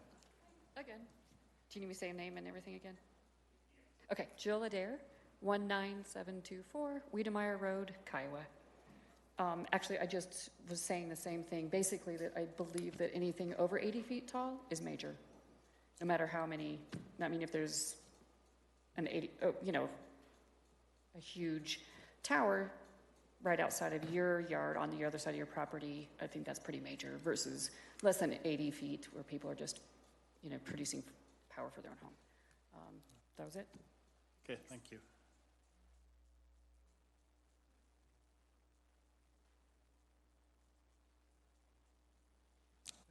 Carrie Giblets, 19656 Wiedemeyer Road, Kiowa. I did want to publicly thank the Planning Commission for all of their time and efforts. I know that that was not an easy task, and they really took it seriously. And I love that they had a work session where they could really talk about it and figure out what was right. I just had 3 points that they talked about that I appreciated. One was the major versus minor, which we talked about already. To me, anything over 80 feet is major because that's going to impact so many people. The effect from visual to flicker effect to the blinking lights, all of those things will impact. So I would like to see that changed for commercial projects. Another point that was brought up was the studies that are given to you for data. Right now, the applicant pays for those studies. However, it's pretty common knowledge that the studies are going to give you, might paint a rosier picture than one that comes from a neutral party. And so it was asked if it could be put in the legislation that the applicant would pay for further studies. So it was debated whether or not that was covered elsewhere, but I think that's something that you might want to consider. The setback was debated long and hard, as Greg talked about, whether it should be a quarter mile, a half mile, or a mile. Currently, in the 1041s, it just talks about the notification, and it was suggested that it should be, the setbacks should be in the zoning code as well as the 1041 regulations. And I know that it gets kind of tricky for different projects, and so some of our members suggested perhaps in the 1041s, there could be separate sections that would cover huge projects like wind turbines. The setback might be different for a wind turbine than for a transmission line because the effect and the impact is so great.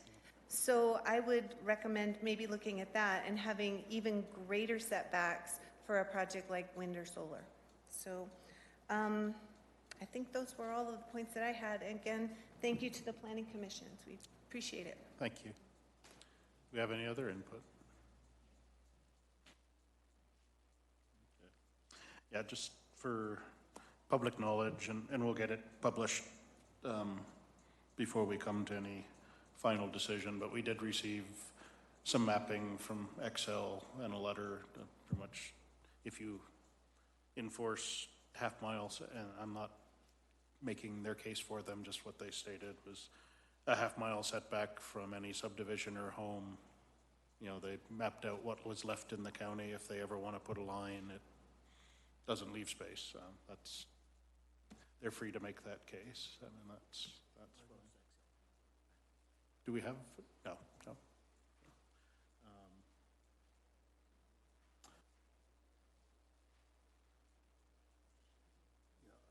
Just to the last comment on studies.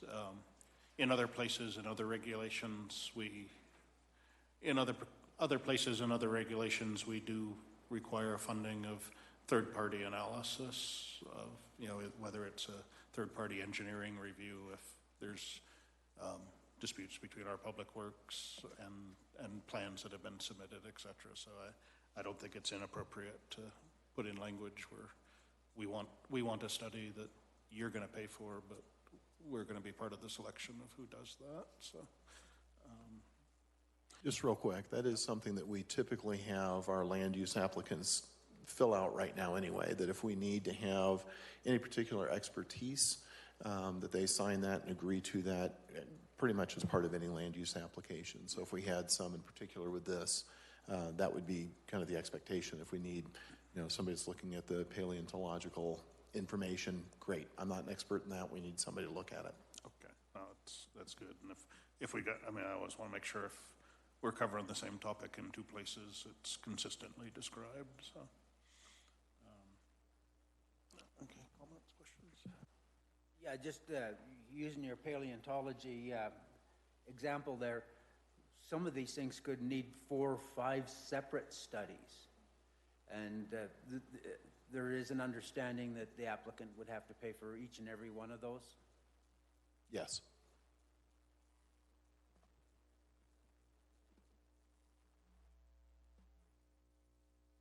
It wasn't brought up here, but one in my review, just, I know we talked at length on water and sewer special districts, how they come into being, and kind of our split between major and minor. I think maybe some discussion before we come final, and maybe another workshop meeting, but based on the way what we handle within our service plan regulations and subdivision, the split might be more appropriate, that if it's a water or sewer district that serves that single community, it would be minor, but if it's providing services outside the border or transiting the county to serve another community or subdivision, that then it becomes major. Versus, because I know we moved up and down the scale on the number of homes quite a bit, but really I think what we're trying to get after is, are you serving a small group of people, or are you kind of a utility scale operation? And once you're really moving across subdivision or community boundaries to provide service, I think personally that's where I kind of feel where the major probably comes in. I have a similar comment here in my thing. If additional homes are added within the boundaries of an existing subdivision, then it would be a minor H2O or sewer look at. the borders, to me, are the most important fact.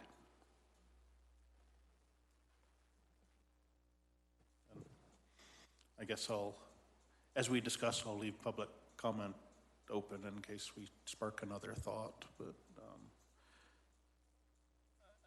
I do very much appreciate the focus on making sure we have the financial sureties for kind of end of life. I know we worked through that with Rush Creek when it went in, and I also understand that, just contemplating additional wind farms is not something a lot of folks have any taste for, but making sure we do have the ability to regulate is important. So just because we're addressing something doesn't mean we're seeking it or encouraging one way or the other. So, okay. So, like I said, and I'll add my thanks to the Planning Commission, Greg, your staff, Mike, our consultant that has been working through this, because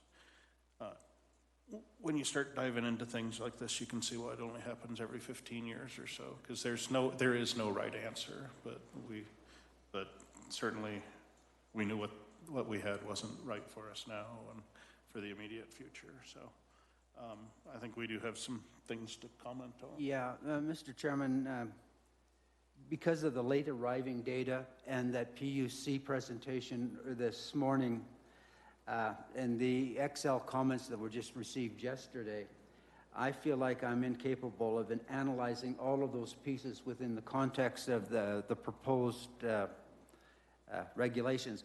This is a big improvement, but I think that we still have to do a little bit more internal analysis to build up at least my comfort level. And I think what I'd like to suggest is that we, I don't know if we need a motion for this or what, but to continue this hearing till the next BOCC meeting, so we have a chance to take the comments, the few perhaps changes like the 13, 20, 26, all of those different things. I want to analyze them in the context of the overall agreement. Yeah, I agree with that. I think we've got, information that's come in that we need to look at and consider all the changes, but I'll make a motion we continue until August 10th at 9 a.m. Second. Okay, we have a motion and a second to continue till August 10th at 9 a.m. All in favor, please say aye. Aye. Aye. Okay, so we've continued. I'll take a motion to close the hearing at this point. I'll make a motion we close the public hearing on 1041 regulation updates and revisions. Second. Okay, motion and a second to close. All in favor, please say aye. Aye. Aye. Okay, we're closed at this time. Had not closed public comment, so if other thoughts come in, we will take emails and other comments before we get to anything final. But I'd also like to, we'll have to look at the calendar, but I'd like to probably get one last little work session to make sure we're bringing everything in that we want to into any final document.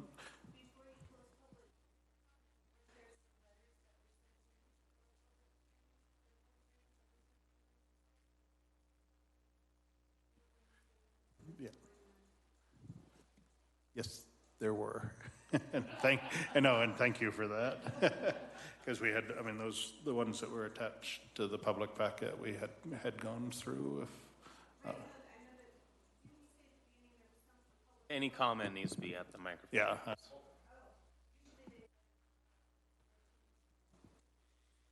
No, and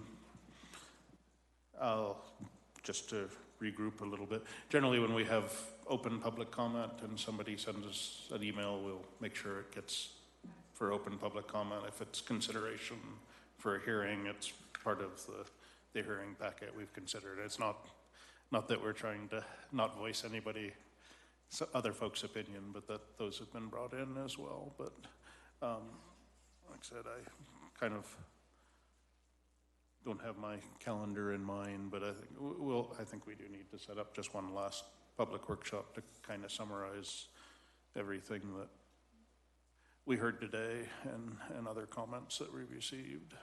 Because, like I said, this is an interesting one because as you go through a regulation like this, it very much affects their citizenry. It certainly affects those that have projects in mind. So you kind of know when you've got it right when, you know, if we put out a draft and we hear nothing from those that proposed large projects, we probably didn't ask enough of them. If we hear an awful lot, like this is going to kill a project, we may have gone too heavy. I think it's just interesting to see the level of commentary and who we receive comment from. But yeah, we are still taking comment for consideration. So if folks have other thoughts after the meeting, you know, we'll take those forward. But again, I had kind of purposely left comment open just so if there is last minute thoughts, we can still consider those. Thanks. So,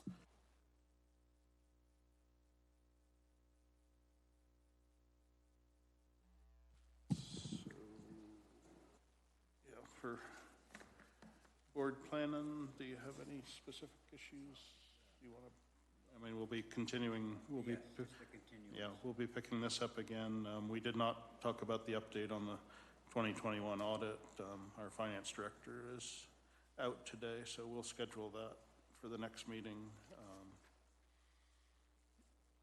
then, yeah, that kind of gets us going. The next item we really have is we'll be reforming as the Board of Health at 11 o'clock, but that's kind of a hard time. So for now, we're in recess, and we'll reconvene at this location at 11 for our Board of Health meeting. Thank you.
All righty, we'll shift gears a little bit.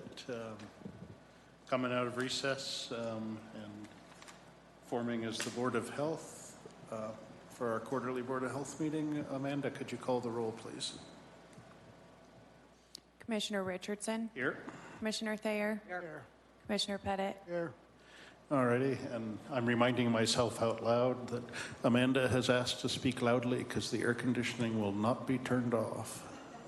Okay, so with that, I'll turn it over to Dwayne. Thank you. I'll make a motion, we open the Board of Health. Okay. Second. Okay, we have a motion and a second to open the Board of Health. All in favor, please say aye. Aye. Aye. Okay, we're open as Board of Health.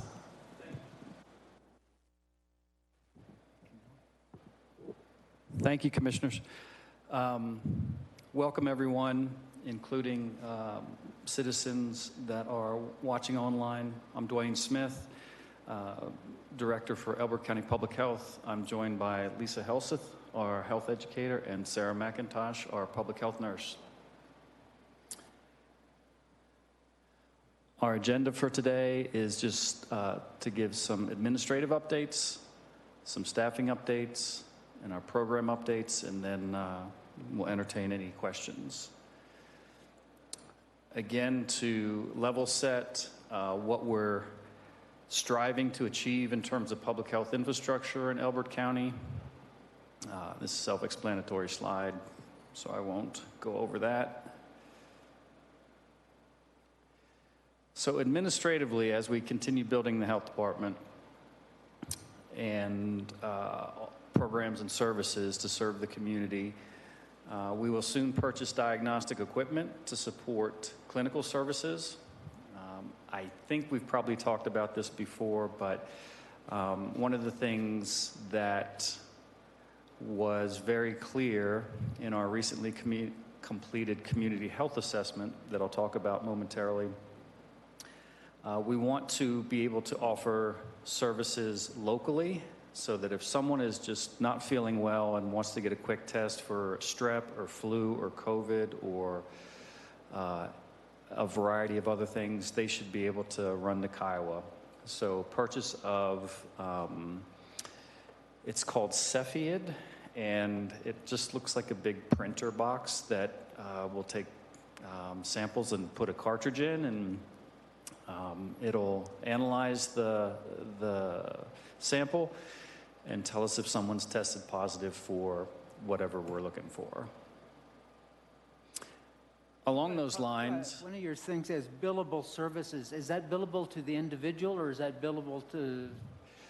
to insurance, so Medicaid, Medicare, and eventually third-party payers, so we can begin generating some revenue.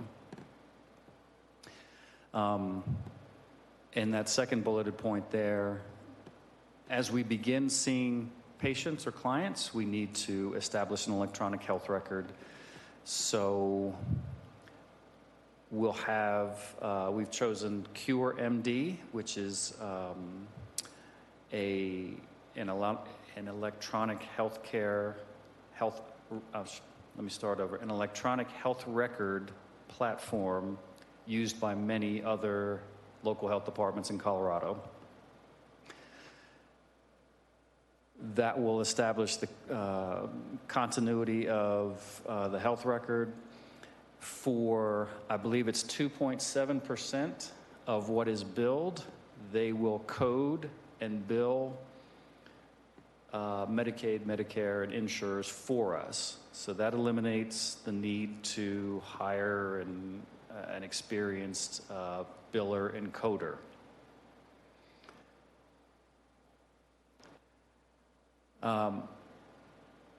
The profile of local health departments, that is a voluntary submission to the National Association of County and City Health Officials, or NACCHO for short. It's an extensive kind of analysis and inventory of what all the participating health departments have in terms of staffing models and programs and services and things like that. And kind of like a census, we're contributing data to a national database so that we can begin over time seeing how well we fare in a variety of issues. I want to touch on public health emergency preparedness support. Elbert County's Office of Emergency Management in Shane Pines is the lead for any emergency preparedness and response. However, as a public health function, for several years, we have contracted with Tri-County Health Department for support. Fortunately, we've had very few emergencies where we've had to tap into their knowledge, expertise, and support. They will continue in that role through the end of this calendar year, and then beginning January 1st, we'll transition to the new Douglas County Health Department for support there. So contract will be coming down the pipeline. I'll get that to Bart for review, but that is an important aspect of whether it's a bomb, cyclone, or a wildfire or whatever response, as well as, I should mention, a pandemic response. We did one of those, I didn't like it, so. Sir? The pandemic, we did one of those, I didn't like it, so we can find another area to Fine if we focus, that never would be do good. one again. Thank you. Yeah, just on the setting up services, I think, I know what you're saying, but just please, we're going to be generating revenue to sustain, provide and sustain services, not just to generate revenue for the department. Yes, thank you for clarifying that. So if you look at a typical budget for a local public health agency anywhere in Colorado, the majority of the budget comes from fees generated through septic inspections or a variety of other programs and services. Secondary to that, probably a local match or a local allocation, and then it's supplemented by grants, and both from private foundations and state and federal pass-through funds and things like that. By generating revenue, we progress towards self-sustaining so that we can recruit and retain talented staff and really not have as big an ask for the taxpayers. And it is appreciated, and though I was kind of joking earlier, I mean, building up that staff to have the manpower to actually respond during emergencies or sustain.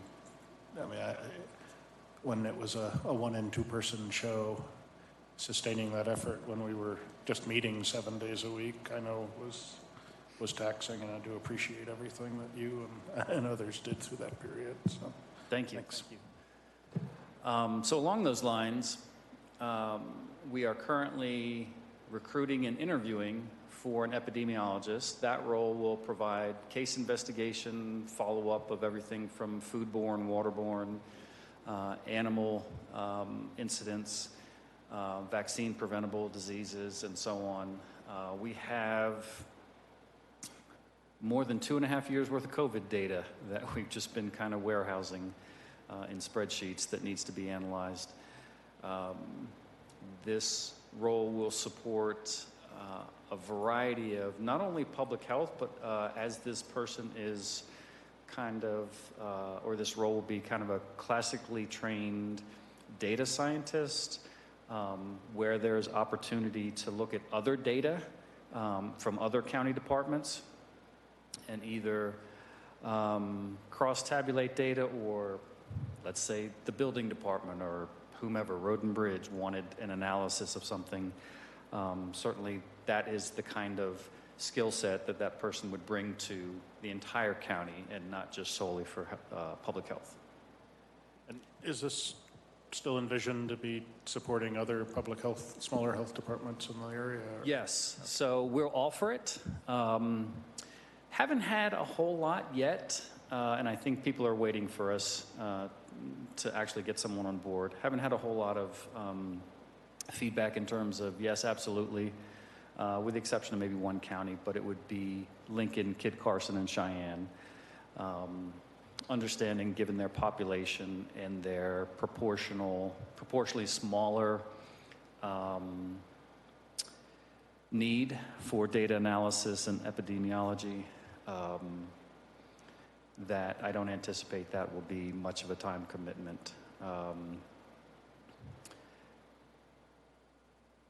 The other important aspect is program evaluation. In other words, how well are we doing what we set out to do? How well are we progressing towards goals and objectives and strategic measures and things like that? So the epidemiologist will work in concert with our team to identify the appropriate modes of evaluation, whether that's qualitative or quantitative. Certainly, once we begin generating revenue, we'll look at some financial dashboards and things like that. The other role we're interviewing for currently is a nurse practitioner, and also still recruiting for it. We envision that to be a one-day-a-week role, and that will be a primary care provider at our clinics, or at our clinic space at the health department here in Kiowa. Again, one of the identified needs in the community health assessment was access to care, and trying to eliminate that time and distance burden for folks to not have to spend, the better part of their morning or afternoon going outside the county to access simple tests, see a provider. A nurse practitioner is an advanced scope of practice that will have some prescriptive authority. So not wide-ranging, but for your typical ailments, and also can assess, bumps, bruises, things like that. We also envision this nurse practitioner to fill the role of what I informally refer to as the employee health nurse, so that staff or family of staff can come see a provider locally. And also we want to offer this role to the school districts. Many of the school districts, you're aware, they might have a nurse one day a week, or maybe half a day, one day a week. And in their absence of a school nurse, there is a designated health aide, I think it's commonly called. They may or may not have training in healthcare, but we just want to make sure that when someone needs a quick answer to something, whether it's a rash or a sore throat or infection or something like that, that they have someone available at least one day a week that they can call. And similarly, we envision taking this provider and the rest of our team on the road to do, for example, quarterly or every other month, or if needed, monthly clinics at a church or a school or whatever location is interested in partnering, or whatever organization or entity is interested in partnering with us, just to bring primary care to whether it's Agate or Simla or Elbert or wherever. So, And I know I think I'd asked you, and I don't recall where the conversation went. Would this be somebody that could do a workman's comp analysis or reviews, or? Yeah, so Sarah, do you want to address the workers' comp? I can speak to, we're trying to look towards the commercial driver exam. That, with rare exception, most practitioners don't already have that. Is it a certification? It's a certification. So I think it's it's fairly intensive in terms of getting that certification, but we hope that whoever we hire can, if they don't have that certification, bringing it to the job, that they can get that certification, so that then all the commercial drivers, for example, working for Road and Bridge or any other employer in the county, can come here and get their CDE examination. Just as an aside, I think Yuma County was setting up a CDL training program, and it might be worth touching base with them to see if, I mean, I think they're doing the on-the-road training with people, but that might be having a place where they could do the medical piece might be of value to them, and it could be of value to us to use them for training. So. And I would encourage other departments and anyone that's listening in the general public, if you have certain needs at your church or your school or your youth organization or whatever, please connect with us and let's talk about how we can serve everyone's needs.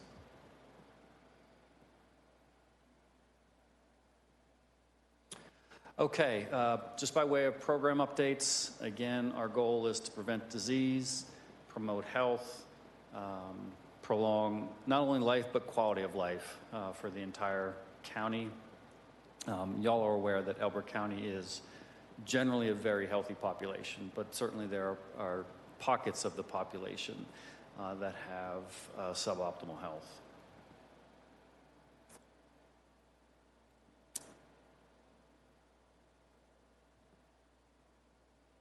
Okay, so for the longest time, we've been talking about this health assessment, health assessment, health assessment. Well, it's finally here. We finally completed it. It's more than just a checkbox. And as a quick summary, this is a statutorily required assessment every 5 years. We haven't had one completed since 2014, so we're overdue. And I think, for the first effort, it's a yeoman's effort. It doesn't include everything. We didn't get a chance to talk to everyone that we wanted to, but I think it's a solid effort that our entire team can be proud of. Again, we contracted with Omni Institute.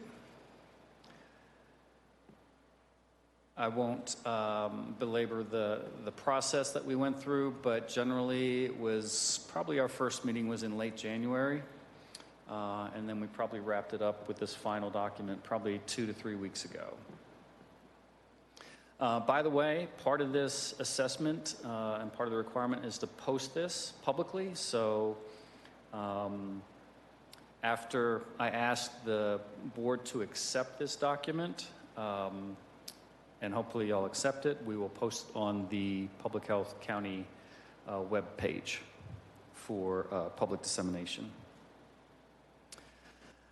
So we did an electronic survey, and after the kind of duplicate or unusable responses were scrubbed, there were 207 respondents. The citizen identified health priorities were access to care and health insurance, mental health, and healthy aging. I'll just describe that on that last one. The most harmful identified behaviors from citizens were distracted driving, alcohol abuse and substance abuse, and not getting proper mental health care. So looking at access to care, everyone knows that you have to travel a good ways to see a primary care provider. I'll draw your attention to the right side of the slide. In Elbert County, we have 5 times as many residents per primary care provider as the average in Colorado. So we need to address that. Survey respondents agreed, a majority of them agreed that they could easily access care. One thing, if I'm looking at limitations on the survey, most of the folks that I think took the survey were, I would say, middle income earners or higher. Lots of retirees. I would say the median age skewed older. So where we didn't do a good job was soliciting survey responses from folks on the lower end of the income earners.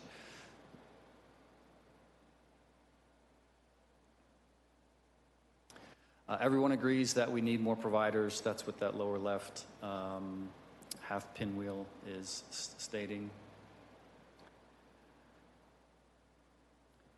Most folks have to travel outside the county, 81% more than most folks. 4 out of 5 have to travel outside the county to access care.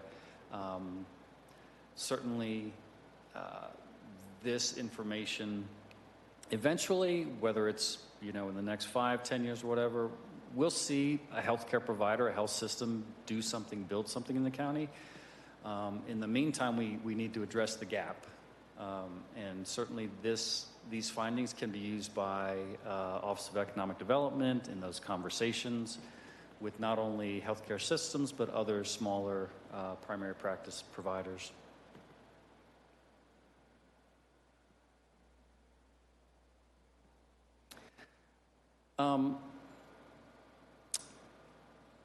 Mentioning the access to care, one thing that was clearly evident in the key informant interviews was folks that don't have insurance or easy, even somewhat easy access to care, we understand they will wait and wait and wait. If they have an ailment or a condition, they'll wait and wait and wait to get it looked at or addressed. And that's obviously not what we want. Easy answer is a cancer or something like that. That by the time they actually get to a doctor or a provider, the condition is much worse than if they had earlier access to it. So that contributes to a fair part of the burden we're trying to overcome.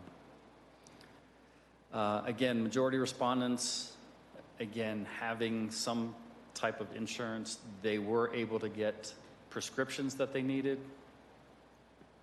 Few of them listed a lack of insurance as a barrier, but overall, our county's residents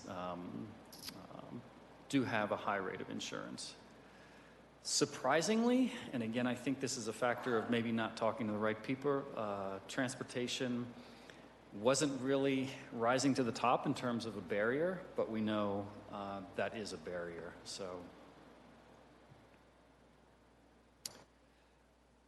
looking at mental health and behavioral health, none of this is going to come as a surprise.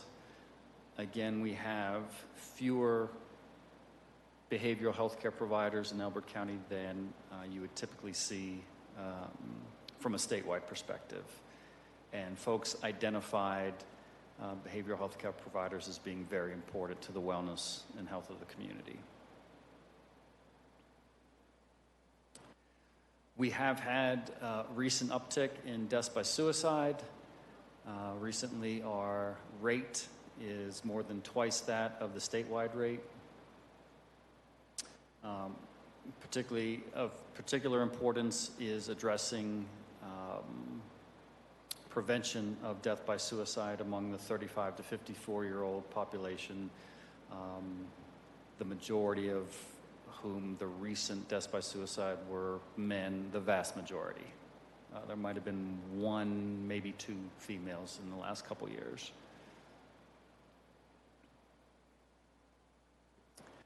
This just lists some of the challenges with wait times and costs and location. And then looking at healthy aging, we are lower in cancer rates, except for leukemia or non-Hodgkin's lymphoma and lung cancers. What is absent that I didn't catch on this slide, we also rate very high in terms of skin cancers. So no surprise with our agricultural and ranching community and folks being outside all the time.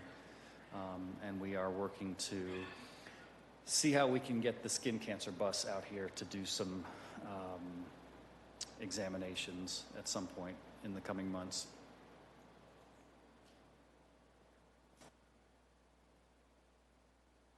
Again, our health priorities: access to care, mental health, and healthy aging. And if I were to add a fourth, it would show up as maternal and child health.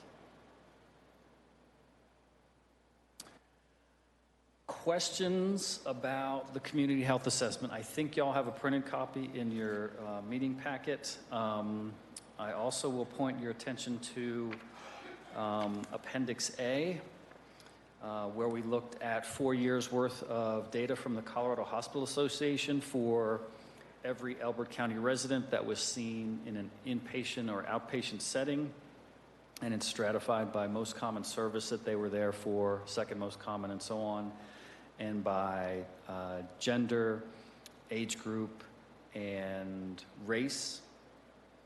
The most common service in many of the categories was radiology and laboratory, which means that folks are getting a lot of tests done, which is good. It would be much more concerning if, for example, the most common service they were receiving was cancer or oncology care or respiratory care or things like that. So that's actually a good thing.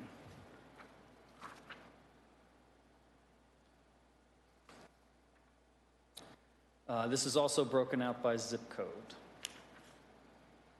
And we only did kind of I'm going to say a high level, maybe a medium level dive on this data. There's so much more data mining we can do with the hospital data and really dial into specific areas within a zip code.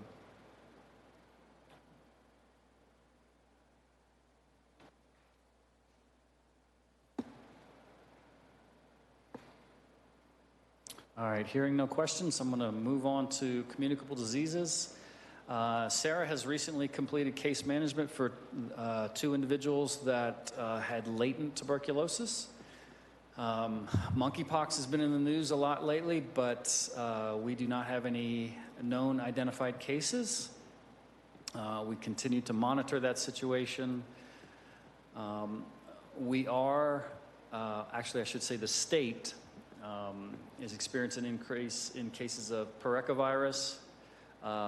That is an infection in the family of enteroviruses that if infants are infected, commonly that's who it affects, they can go downhill pretty quick.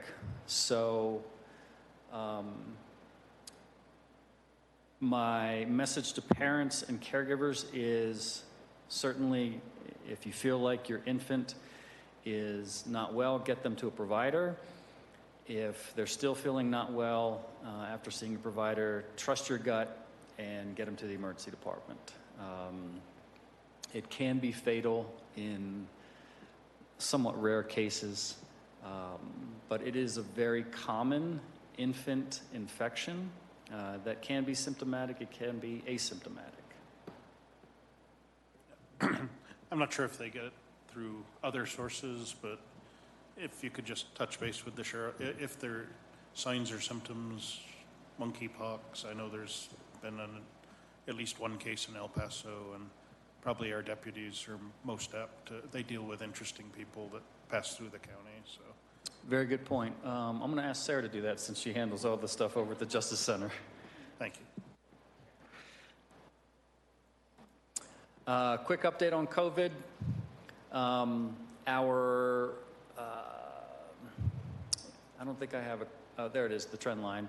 I'll point your attention to the right side of the trend line. We're okay.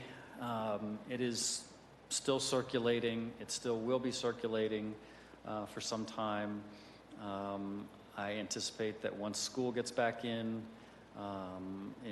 probably 2.5 to 3 weeks, we'll see an uptick. As long as it doesn't go, much higher than this for much longer than this, we'll just continue to message universal precautions. Historically, the last 2 falls, we have had surges when school went back in session, and then I anticipate we'll see a surge at some point prior to October. It'll most likely experience a lull for 3-4 weeks, and then as folks gather for Thanksgiving, we'll see about a week after Thanksgiving a post-Thanksgiving surge,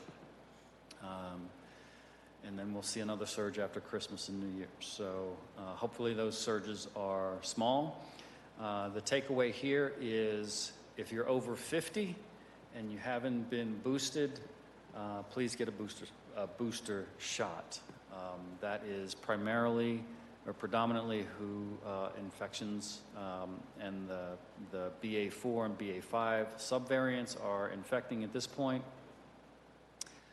Otherwise, just exercise caution if you are in an indoor setting, at a concert or a large gathering. Know your own risk tolerance if you have underlying conditions, and just use good judgment. Whoops. Environmental health is steady and busy. There's 386 septic permits issued year to date. Our revenue is good. Our food licenses, the majority of those I think are food trucks, since I know we don't have anywhere near that many restaurants in the county. So everything is going fine. Everybody, all the food vendors did a really good job with applications and preparations for fair. So thank you to all the food vendors for connecting with us on that. I'll let you peruse these other graphs and charts at your convenience. Just a regular update.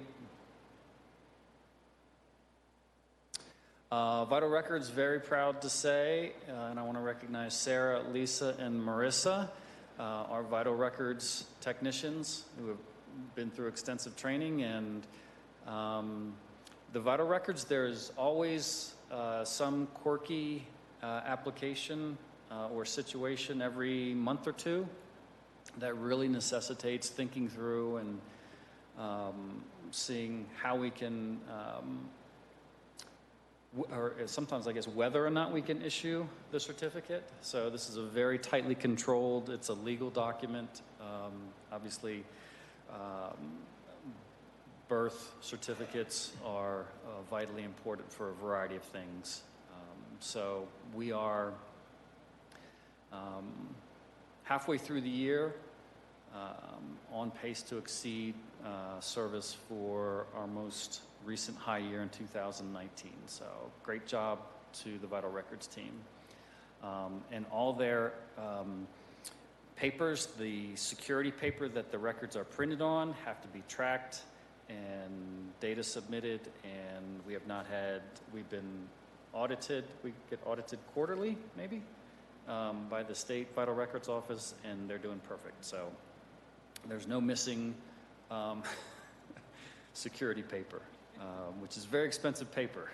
So it's got a bunch of security features on it. So, and there's our nominal revenue. It's not a cash cow, but you know, it helps offset their time. Okay, so upstream health promotion. Had a successful first blood drive on June 29th. 33 units. Vitalant Blood Center was very pleased with that and shared that those 33 units can enhance the lives of up to 99 folks. Our next blood drive, and I'm missing the date, is September 25th? 27th, September 27th at the fairgrounds, 10 a.m. to 2. Is that right? Yep. Special thank you to the sheriff's office.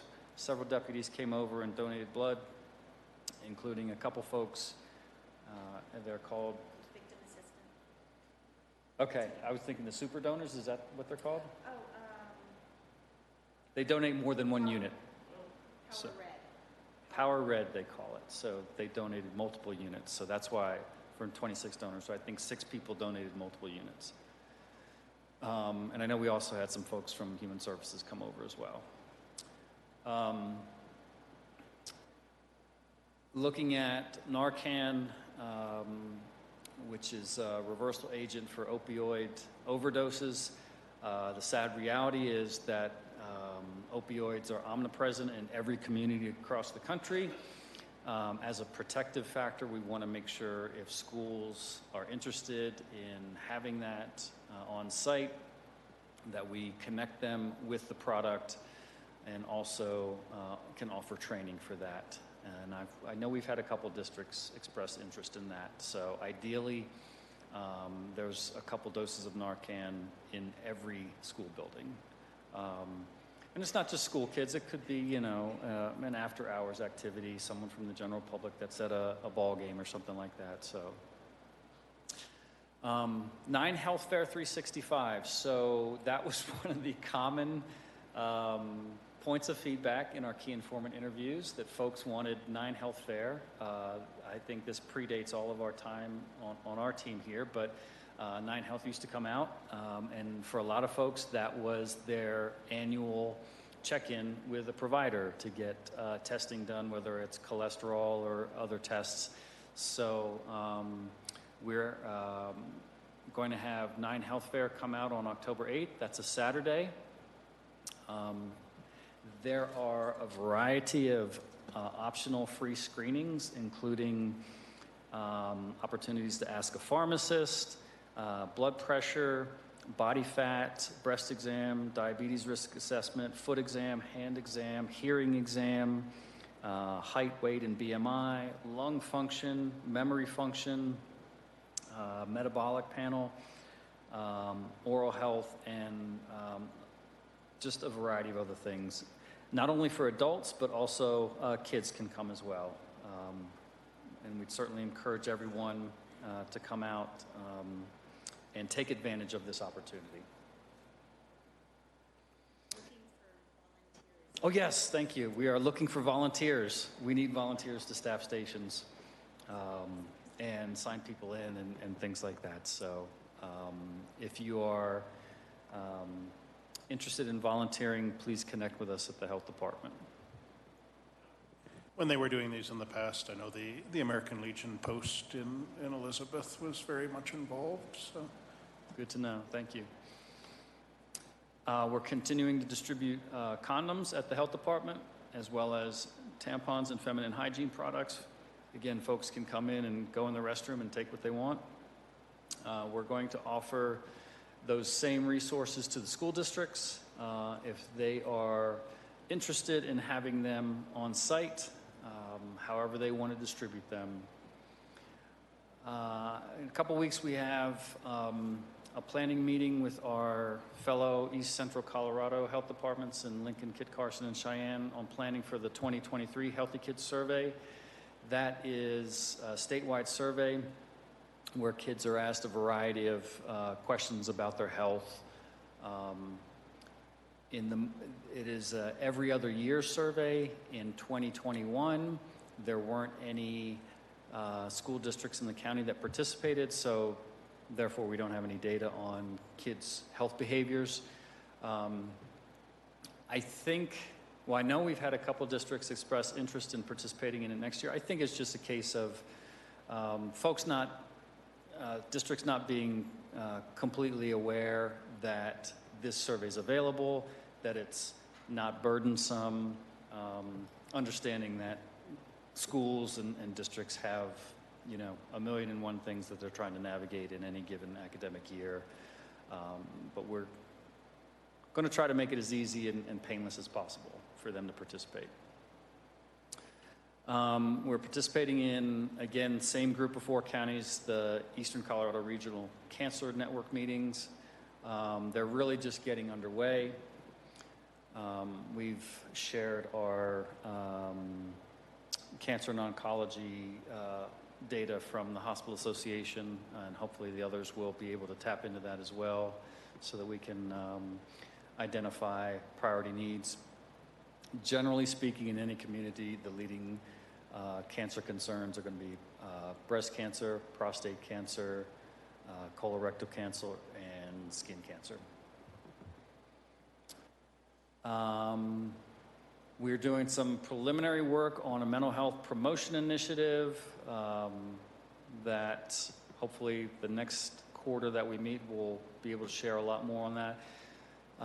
What that is in a nutshell, a coffee club where folks can connect and have that social opportunity for social connection and outlet with all the other stressors that they have. And there's a great existing project in Chaffee?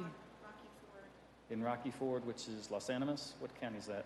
I can't remember what county. One of those counties that's already doing it and has been very helpful in sharing their materials and how they went through and successes and pitfalls and things like that. So, and we've had preliminary conversations with Douglas County Health Department regarding a WIC program, that's Women, Infants, and Children, a nutritional program.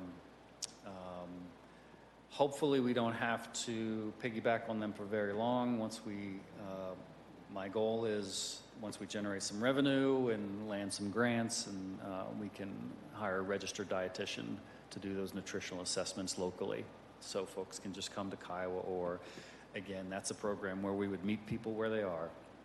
If we have to go to, Similar or wherever to do nutritional assessments, even if it's for a handful of folks, that's what we'll do. That is it. Sarah and Lisa, y'all want to share anything?